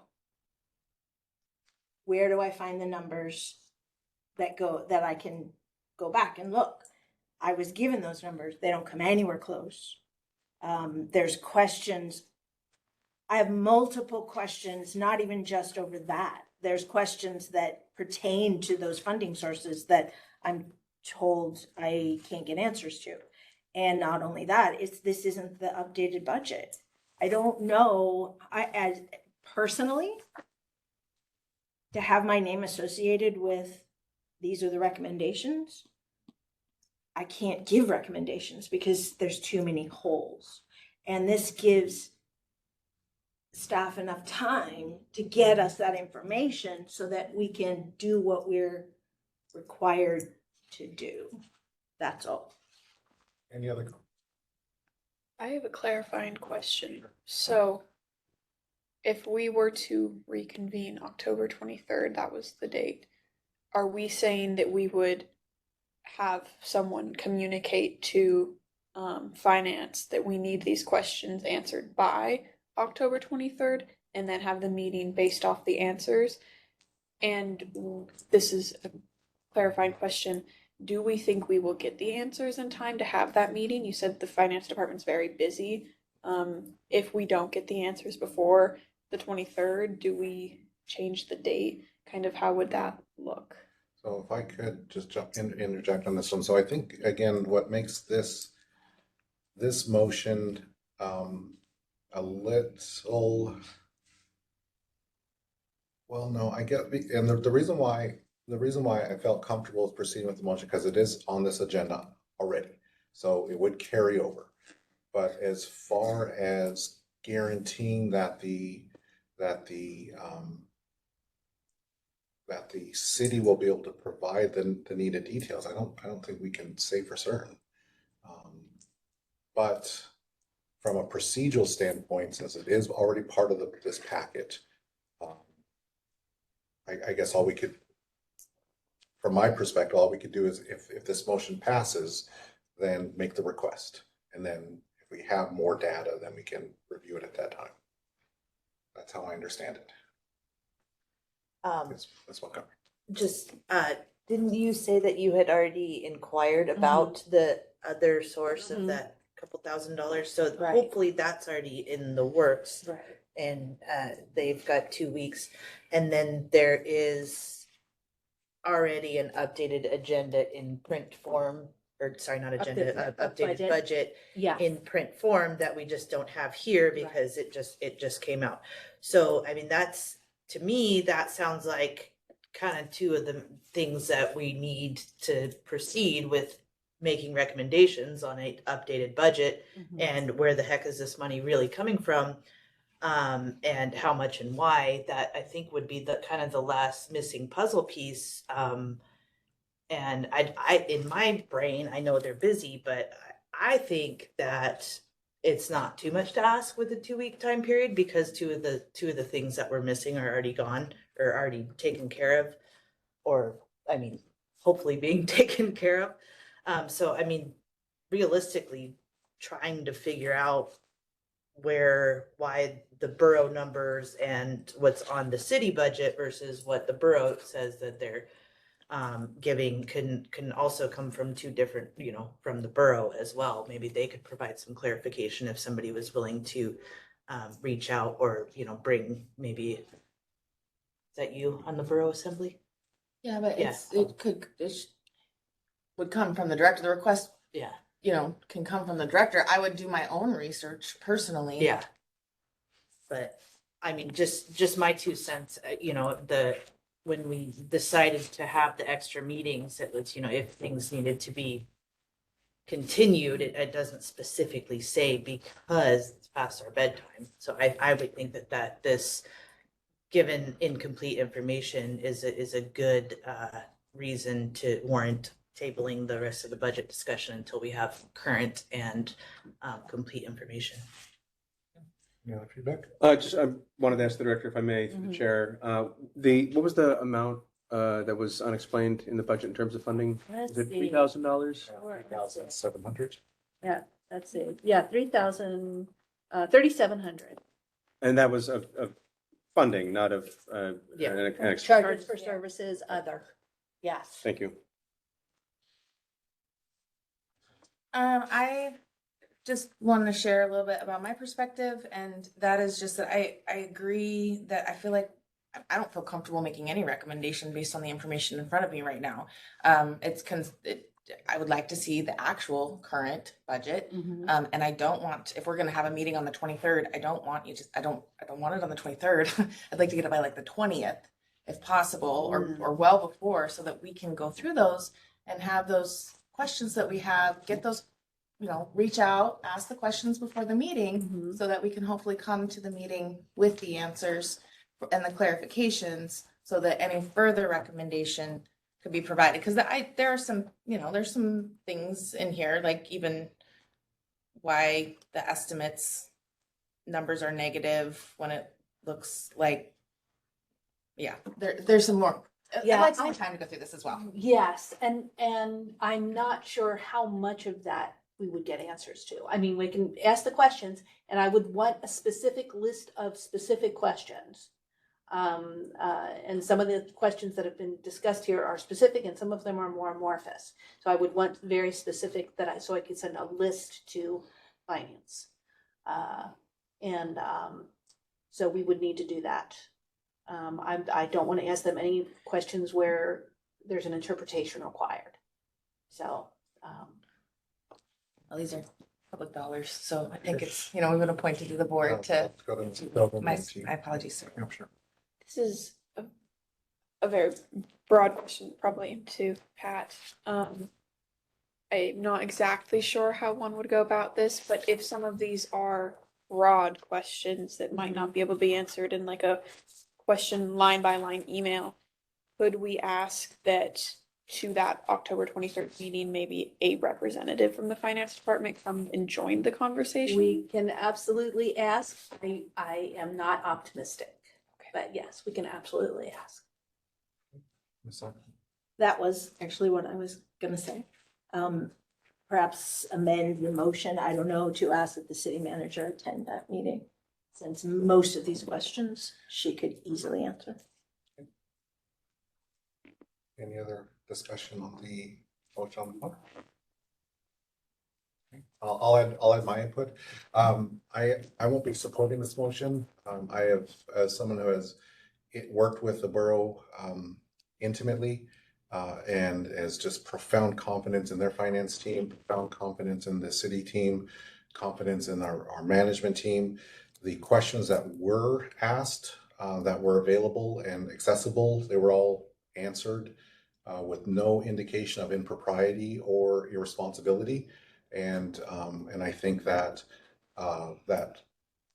so I think similarly to the city council's position, if I'm going to be, if I want going to be digging in to the utilizing resources and digging into this degree of the budget, I would like to have some sense of some indication that I'm looking for something that could be inappropriate. Not this is standard operating procedures. In looking in the budget, I didn't see anything that stood out as unusual or problematic. So I won't be supporting this motion. Thank you. All right. Any other discussion? Okay, I can call the roll. Okay. See, Finnegan, No. Govars, No. Hops, No. Montgomery, I'm not sure. Yes. Pilgrim, Could I pass and then go with them? Simon, Yes. Arnson, Yes. Dahl, No. Echo Hawk, No. Pilgrim. No. Okay. Okay, that's 3-2, 1, 2, 3, 4, 3 to 6. The motion does not pass. All right, thank you. All right, thank you. And we're going to take a quick recess and we'll be back and just, I'd say, give us 7 minutes with my tiny little gavel. And just to make sure that there were no other motions for item 11A, I'll open the floor back up. Yes, ma'am. I'd like to move that, and again, correct me if my Sure. information or my words are wrong, that the city be told that the Library Advisory Board did not receive updated information or answers to questions that were asked at this meeting before being required to give recommendations. Sorry, word salad, but. I think I understand the intent. Point of clarification. Are we required to give recommendations? We're not, I don't think we're required. That's what the statute says. we're- The statute specifically says that we are to review and provide recommendations to the city council on the budget. But we don't even have that in front of us or available in the packet, right? So maybe, I won't say it. Just clarification, just we don't have that at our fingertips in this moment, Yeah, right? the new budget, my understanding, was presented after the agenda was published. Right, Correct, oh, yeah. yes. Yeah, so. Are we then not required to do what we're statutorily required to do? Is that what we're saying? I believe that there's a motion on the floor. So I think we understand it. No. There's not a motion? She made a motion, no one seconded. I have a point of clarification. Oh, That's where we're at. so no one seconded? I didn't know that we were required, because that's not on the agenda. And that information wasn't provided to me prior to the meeting. So my clarification question was, Sure. are we required? Okay. I see. All I can do is repeat, I've got Sure. the ordinance here in front of me. Powers and duties of the board shall be as follows. And the third item in that list is review and make recommendations to the city council regarding the library budget. And I would like to second Ms. Simon's motion. Okay, so we have a motion and a second. Any discussion? Yes, again, what are we afraid of? We have been told that we are required, this is money, people, this is money.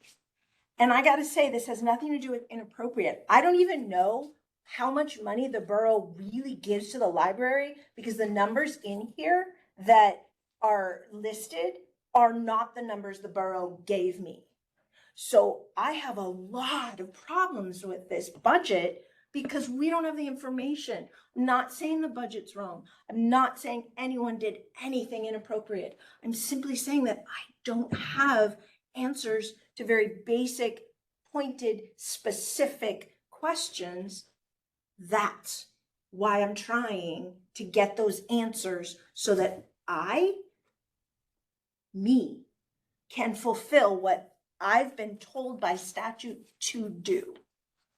That's all. Okay, thank you. Any other comments? My read on this bit of the city code is that simply because we have the power to make recommendations doesn't mean that we are required to make recommendations. So if there's a recommendation that's put forward that I see as being necessary for the budget itself, then I'm absolutely willing to consider it. But I don't think we have an obligation to make recommendations with respect to the budget simply because we have that power. Yes, Ms. Johnson and Ms. Honey? I would just as the appointee on the assembly, not speaking for the assembly, but for myself, I would disagree with that interpretation respectfully, because that's what we're here to do, is what is on that list. And if we're not doing it, then why wouldn't we let the city council know why we're not doing it? And to Ms. Simon's point, she's saying we're not doing it because we don't have complete information. And I don't know what numbers the borough provided, because that's not part of the packet. That wasn't, I mean, it would have been nice to have those if that other members were in receipt of those numbers. It would have been nice to have that available to the board. It would have been more information for me. But I think we are asked. That's the reason we're here, is to not just trust the information that's been put in front of us, but also to verify it. My take. Thank you. Ms. Simon, and then we'll go to Ms. Dahl. Go ahead. Okay, Ms. Dahl. So, Mr. Finnegan, as a city councilman, you've been through this process, budget, many years. If I could, just to make sure, just for a point, just point of clarification, he's knowledgeable in city council, but you're not necessarily as a representative of city council, correct? Okay, I just want to make that abundantly clear. Oh, okay. Thank you. As one who has looked at these, for example, Ports and Harbors, the museum, are you aware of their advisory boards being a part of that process? Through the chair, I don't know to what extent they weigh in on the budgets for the department that they advise. I'm not aware of their level of involvement. Respect. Go ahead. Yeah. Okay, Ms. Bella? I'm a little torn on looking at all of this. Recently there's been so many budget issues in town. Last year I was reading into so much of the school district specifically and their budgets, and usually the stuff that didn't make sense was how much we didn't have and for why. The 3,700, just to clarify, is that unexplained income that we have or unexplained loss? It's not loss. It would be a funding source, and I just don't know where that funding source comes from. Okay. And just looking at information that isn't there, but it has the power to be answered by the finance department, and you can communicate through that. And I can certainly ask the questions. And if they answer it, you can communicate that to the board. Yes. So we can have the answers when you get them, when the finance department can get them.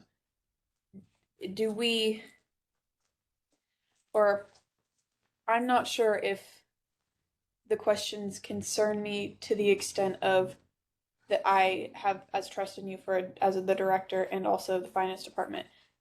I'm not sure if the questions concern me enough to want to not make a recommendation, because I think that they're things that can be resolved between you and the finance department.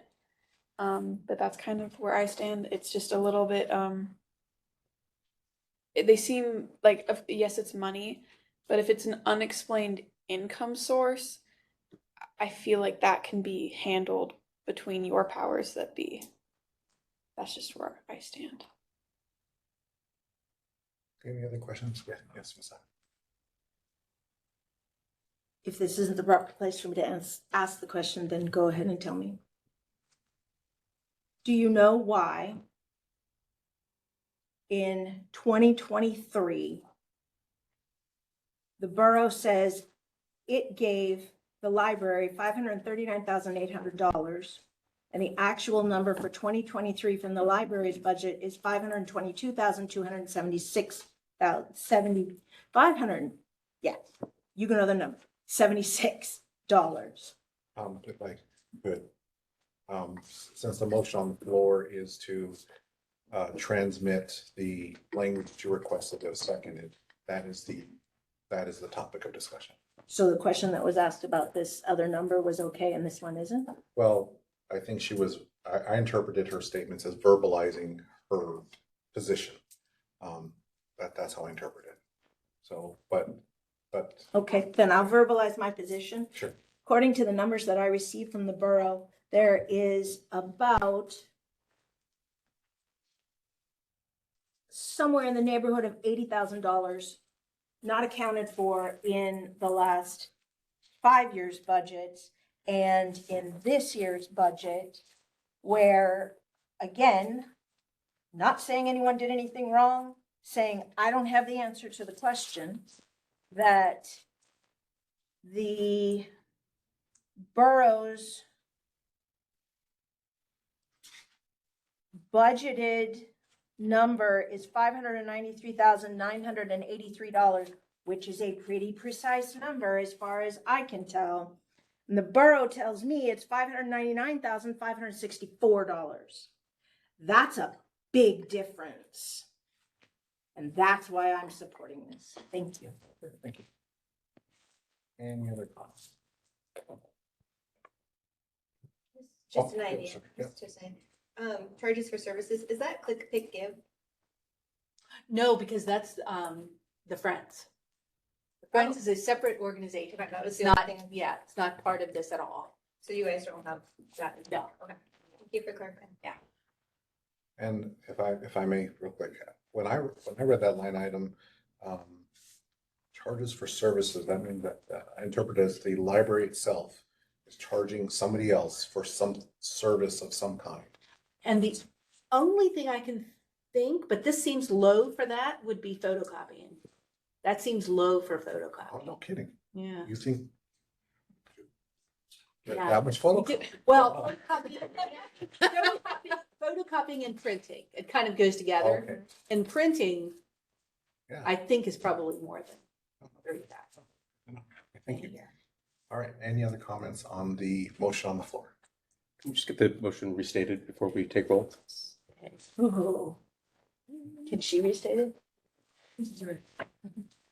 Let's see, so what I've understood is that the motion is to communicate to the city that the board has not received answers to their questions.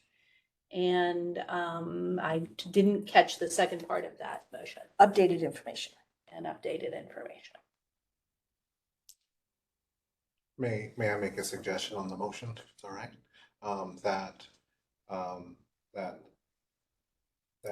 That we recommend, or that I recommend that what is stated is that the board did not feel that it had sufficient information to make any recommendations on the budget. Do you think that? If you'd like to make that motion, that's fine, but that's not my But motion. that's what your intent? Okay, then never mind. So is there a statement of the motion? See, my understanding of the statement is that that the motion is to communicate to the city that they did not receive that the board did not receive answers to the questions they asked or updated information Regarding the budget. regarding the program. Was there anything in there about recommendation though? Because I thought you did say that the maker of the motion did state the board is not making any recommendations due to. I believe I heard that as well. So, Okay. So yeah, at the beginning. He's unable to make recommendations. You seconded it. You heard it closer than I Yeah, said. is unable to make any recommendations due to Okay. lack of answers to questions and updated information. She said it better than I did. Okay. Okay, any other discussion on the motion on the floor? Okay, let's go and call roll. Okay. Hops.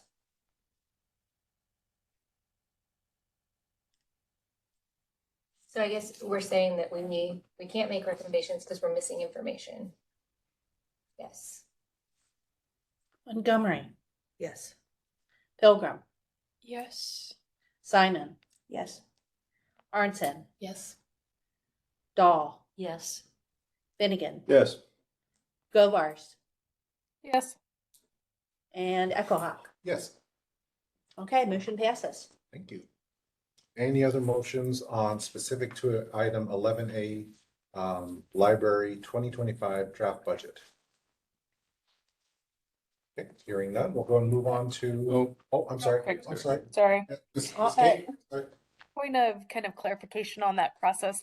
Can this be just something that our city council rep shares as part of official like comms back to the city council? So if our motion just passed and we are sharing information, I suspect that that would be a formal ask of then Mr. Finnegan to then relay that. Through the chair, yes, I make a summary report as part of my committee reports to the city council. I include motions that have been made and whether they've passed or failed. However, I think it would probably, just for full due diligence, it would be good for this information to be communicated both through my summary report and also through city staff to the council. Thanks. Thank you. Yes, ma'am. Not that I'm anyone special for having made the motion, but I think it's appropriate that since this is a formal communication, that it also go through the chair. I'm comfortable with that. If that is the standard process, I've actually never done this before. So whatever the process is, I'll absolutely. But yeah, I think that's reasonable if it's fine. Yeah. Okay. Anything else?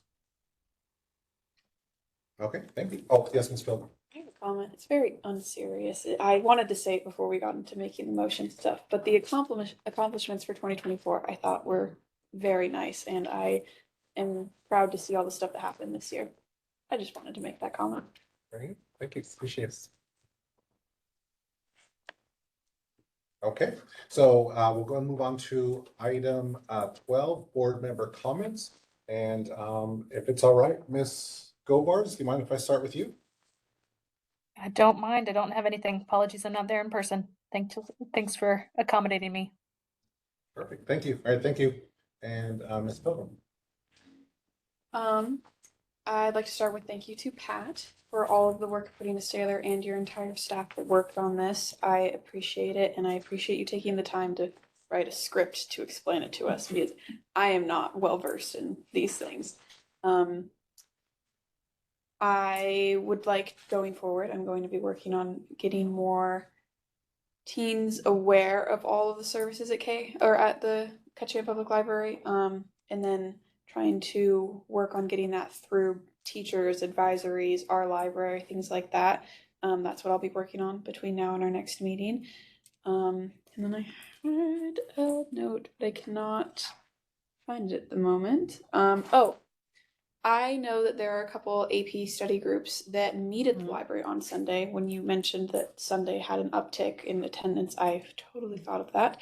Can they, if it's not being used, can they use the larger room over towards the children's room for the study craft room. sessions? Yes, the craft room. Yes, as long as it's not being used, yes, absolutely.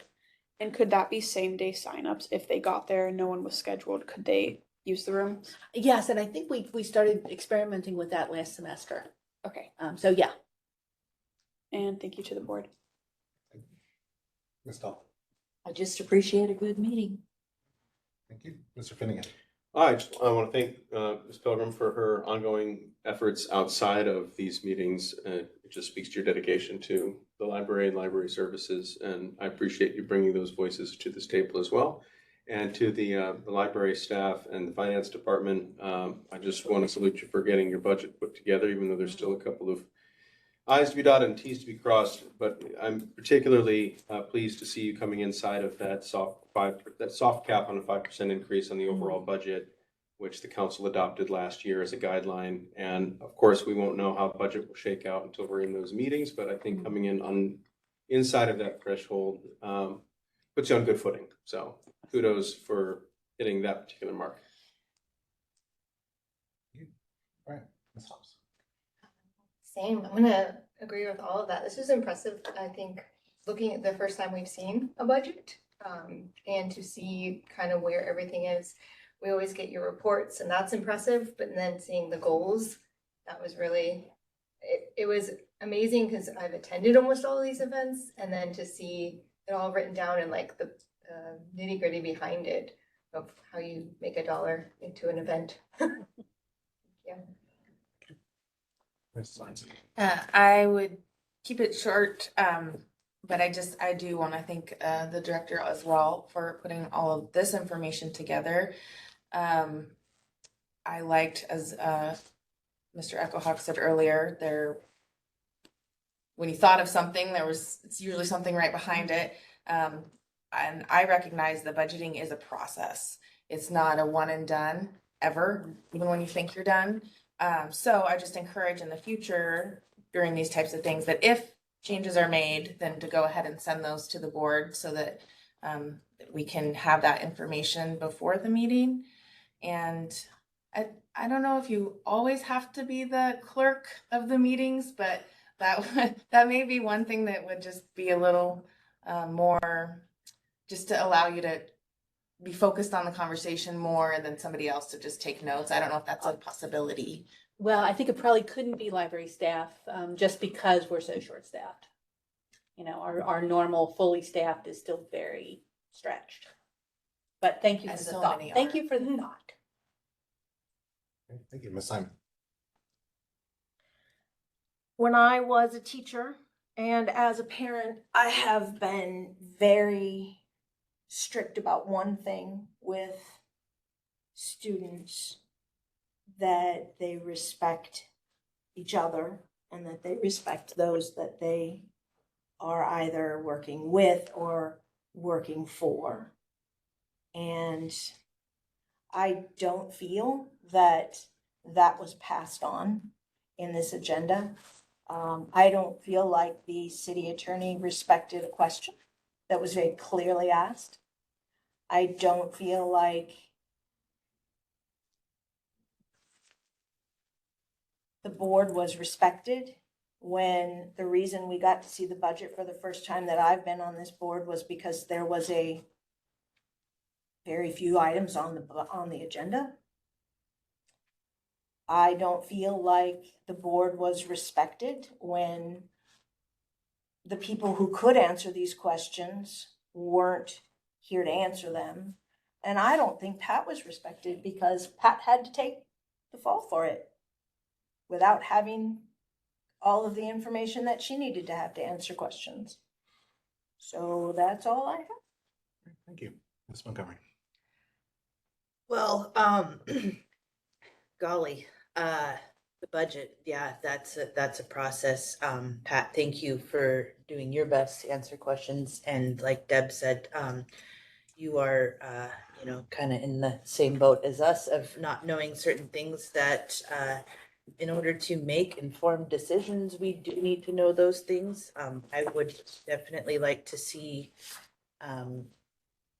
the city as a whole, I guess, do maybe a little better providing that information and answers, not just to the budget questions that we have, or somebody that could answer those questions while an item such as this is on the table for discussion at one of our meetings, but the same as answering other questions regarding things, and not just handing off old memos. I agree with that as well. So moving forward, maybe we can all just do a little bit better. But with that said, I think that tonight was a good meeting, and we did establish some good talking points of things that can be done better in the future. So thank you, everyone, for all of that. And Sophia, you were so well spoken. I'm jealous. I wish I had your words sometimes. But thank you guys, and see you in a few months. All right, and then I don't know if this would necessarily be inappropriate, but I'd love to hear from the director if you have any comments. Oh. Maybe I should do that at the front of the restaurant. If you have any comments for us as a body, Oh, or just feedback, input, ideas? I think, I just want to thank all of you for taking the time. And I think this board has a great mix of people with varying opinions and points of view. And that is really valuable to have. And that's all I want to say is I just appreciate all of you. Thank you very much. Thank you. And then I really appreciate another great meeting. So I think the robust conversation is good for our community. And, you know, at the end of the day, everybody needs to be heard. And, but, you know, it's always going to go by the vote. What does the vote say? So I appreciate the input and the discourse. Personally, again, I think it's maybe because I've worked with the different entities and different capacities for as long as I have, that I know that there are layers upon layers upon layers of checks and balances and competent, hardworking folks that are doing an amazing job, as I believe can be demonstrated in this glorious packet, which is absolutely fantastic. So I really appreciate everything, and also your entire staff. Except last time I was in there was pre-slug, so so I'll have to pop in and say hello. You will have to say hello to this one. Yeah. We're in the post-slug era. So we'll go and move on to item 13. Well, we're not quite done yet. Item 13, any future agenda items? Yes, Ms. Stoll. Our city code says if we don't have our own procedures, we follow Robert's Rules of Order. And so the way we elect a chair and vice chair is basically the way Robert's Rules of Order says. It's a little weird. And I just wonder if we shouldn't have a discussion about, is that the way we want to elect our officers? So you've got 3 months to think about it. I think, you know, the traditional thing is you write somebody's name on a piece of paper and then they get counted. Do we want to do that, or are we happy with how it is now? Any other future agenda items? I don't have an agenda item, but to that point, there's a chance I could not be here at the next Oh, meeting. Yeah, sure. So, we'll see what the mayor decides in the next round of Yeah, same. committees. It's 1 year appointment. That's right. Yeah. All right. Well, with that. Yeah, so So he's, So with that said, before we move on to the next item, I'd like to thank Mr. Finnegan and Ms. Arnson for your service. Thank you. I appreciate it. Hopefully, I think you're great additions to the Library Advisory Board. So if you could maybe go to your mayors and be like, hey, you know, let's do it again. So thank you. Any other future agenda items? I have one that I'd like to. Then I'll probably reach out for just general questions I have. But specifically, I would love to know from your collection of bright, intelligent young people that you talk to around the country, if there was 1 or 2 things that they would say, you know what, if the library did this, this would be really great from our perspective. Just anything, just whatever they think, and I'd let you decide on what you think would be the most consensus or passion or whatever you think. I'd love to hear that at the next meeting. And I forgot to mention that in my comment, that if between now and November 7th, any of you have any questions you want me to ask, I will definitely ask them. Forgot to add that in my comment, but yes, I will get back to you on that. And I will, we, the Alaskan team representatives, our little smaller group chat, I can put together some more central to Alaska questions and data points, because that is a little bit more relevant to this board, but I can get some information to give you guys on our January something meeting. That's great. I appreciate it. Thank you. I just Oh, yes, have a Ms. quick Hill. question.